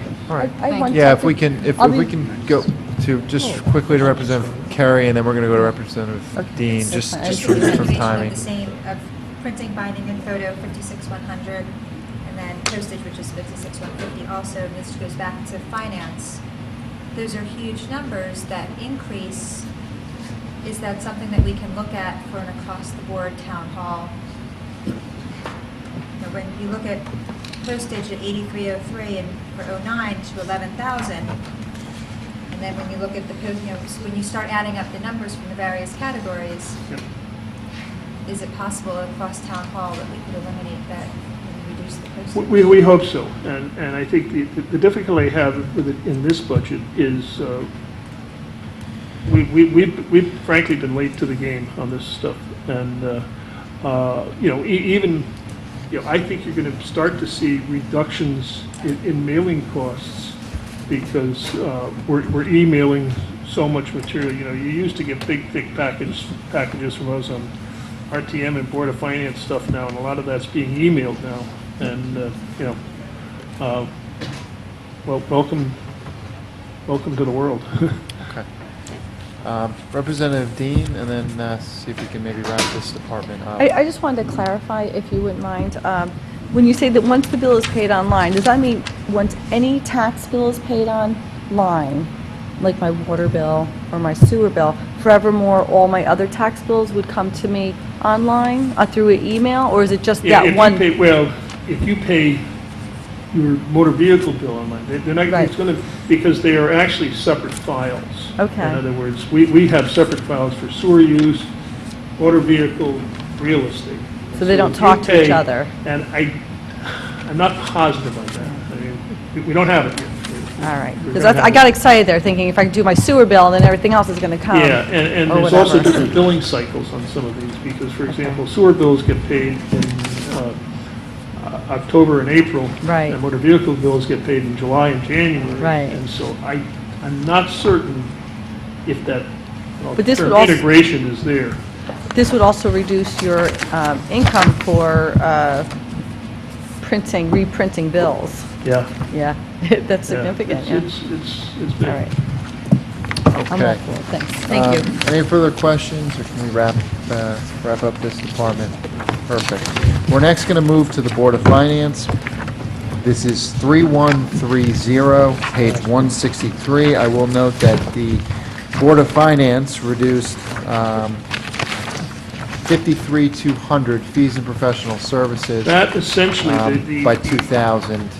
the largest portion, the Board of Finance cut their own budget by $2,000. That is essentially, the major portion of that is the fee that is paid for the annual audit. There also have been some secretarial fees there. We've had some changes in the women who have taken the minutes at the Board of Finance meeting, and so she was being paid out of that. A lot of it, if you look at the current year, is being paid out of the top line secretarial services. That's not a big change, but 95% of this budget is really the audit fee. And do we have any specific questions from anybody regarding this account? I don't necessarily have to go through all of the rest of the explanation. That's obviously the driving item. So I think seeing none, we're going to move on to the final item for this evening, which is going to be the unemployment compensation, page 164. That's 3150. And not a pretty picture. And yeah, and I would say, maybe if you could give a I'm passing out. very passing out brief a bar chart, explanation and for such the increase. You'll look here, we did an analysis, and this was a 7-month analysis A what, I'm sorry? of, A 7-month. of what you're going to see in the 2-page hand. Actually, there's four pages, 2 pieces of paper. We've spent year-to-date $272,000 in this account, which is up from where these numbers were. What these sheets that you're handing out give some breakout, first off, is to, on the first page, what departments are responsible for the costs involved in this. And for the town, $71,000. On the second page, what we paid out in various months. And really, there's almost a 2-month lag on when we pay stuff. It says June, it was really benefits that were billed in June for work missed in May, but we paid it in July. So really, this is, that 71,000 figure was a 7-month figure. On the Board of Education side, because this is a combination of both the town and Board of Education, we had paid out through January, excuse me, just under $160,000, as you can see. Part of that, the Board of Education will argue, probably rightfully so, as a result of the cuts that were made in their budget last year, where they laid people off. The back, or that page also shows what departments were most impacted by it. Obviously, the biggest one being information technology, where they did have major layoffs. As you can see, there's a lot of different categories that were impacted by this. For those of you who are not familiar with it, we do not pay, we pay dollar for dollar to the state. All municipalities have the right to pay. If someone receives $100 unemployment compensation, we pay the state $100. If you were in the private sector, there are fees that, my former life, I paid them. You're paying a minimum fee, and then you get a rating where you pay a certain amount on that. We don't have to do that. We have studied that in the past. We have the option of doing it, but it would cost us a lot more since we have such big payroll numbers both in the town and Board of Education. and you pay up to a maximum of about $35,000 or $40,000 of salary. Since most of our people make in excess of that, we'd be paying for every full-time and part-time employee, we'd be paying these fees. It is something which we've had very little control on. It is something which, under the statutes promulgated by the State Labor Department, and we lose most of the time.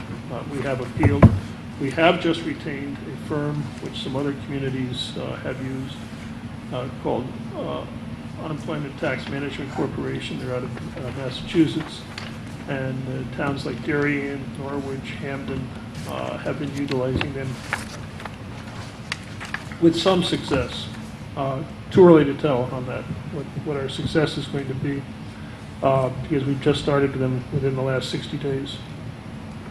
So I would ask, thank you for giving that explanation as to, kind of where we're heading and how you're managing that situation. Are there any questions specifically on this? So Representative Stamler? Sorry, I know it's late. It's No? a quick question. On the town unemployment compensation by department, I see DPW is very high, and I would understand that would be because of seasonal employment. So my question is about DPW and police. The two departments, DPW and police, which are both high. I know both cases. Though in both cases, those were employees who were terminated, and we pay.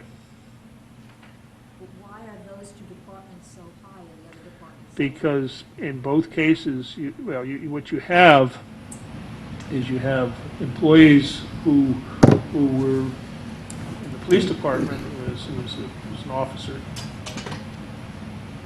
sergeant, I believe, who was terminated, and there's extended benefits that get paid. As you realize right now, the federal law allows benefits up to 99 weeks. They can earn on a weekly basis, we're paying roughly $560 a week for some of these people. They would have been laid off. It was $525. It only went up to $560 in the last few months. It was $555, I think. $555, right. But so are you saying this was a single person and it's the level? Primarily, in both cases, I can't say that it's exclusive, but I know in both of those cases that they were employees who were terminated for cause, and we pay. So I think it's just a matter of my understanding. This is the dollar amount, but not the number of employees. It's not that That's correct. That's the cash that we paid That out. explains it. I would think in both cases there might be some other nominal things. The other thing that you get is you might have an employee who leaves your employ, voluntarily leaves your employ, and then gets laid off or terminated at another employer. And if they go back to the previous 5 quarters of employment, and because we have to submit to the State Labor Department quarterly payrolls, and so if they see that we paid this person anything, we're going to pay a portion of their benefit, and it's on a prorated basis, and so Right, I understand that. you get that, and for example, in DPW, we have a lot of seasonal employees where they may go someplace else or pick up another job, and then they collect on that one. They may get $200 a week and say, you owe $40 of that $200. Representative Dean. I'm so sorry, Mr. Beck. Yeah. It's all right. I'm a little confused about that because I also have a business and I have employees where I've only had 1 or 2 let go for just cause, and they did not collect benefits even though they had asked for it. And I did go to hearings to prevent that from happening because it was just cause and well documented for that reason. But also, I've had employees who, same thing, gave me notice, wonderful, moved on to the next job to be let go, for whatever legitimate reason, same thing. And I fought that as well because they gave notice. So I'm not sure why we're not doing the same thing. We have fought, and we have fought. what I would say, both at the town level and the Board of Ed level, what I'd have to term very unsuccessfully on a lot of these cases. The two that I mentioned are there. One of the other things on the police department, one of the things that just came to my mind, we also pay unemployment for crossing guards when we don't have school. Crossing guards earn $50 a day. We know they're going to work, if they work the full time, they're going to work 180 days. There's 180 school days. We know that 2 weeks from now, there's going to be no school. And so the crossing guard's not going to work, but they go and they file for unemployment and they get it. As a taxpayer of this town, like everyone at this table, put into agreement? I'm not happy about Okay. that. Because when we hired those people, I can tell you that we knew. I am done, sir. Thank you. You're good for now? I am, and Yeah. I realize it's, think it is we're what good. it is. That's the I'm type of just- thing, as I say, No, it's- executive staff. No, and thank you for explaining. I mean, obviously, there's quite a number of challenges. You have Yeah. described how you're And- trying to and manage some frankly, of them, that was so why, that is good. What Heather brings up, that was why we retained this other firm. This is all we do. We do it throughout the New England states. And they say they can save us 25%. They're not going to save us 75%. Right. When both Mrs. Fitzgerald and myself did some research with other communities we're using, they said, they won't save you 25%, but they might save you 15 or 20%. If they can save us 15 or 20% of $375,000, they're worth their fee. So thank you, Mr. Hiller. Do we have any other questions regarding unemployment compensation at this time? Okay. Obviously, we have some follow-up items, which I will work this evening on putting together and making sure I get to you this evening or in the morning, but certainly to get them to you prior to our next meeting.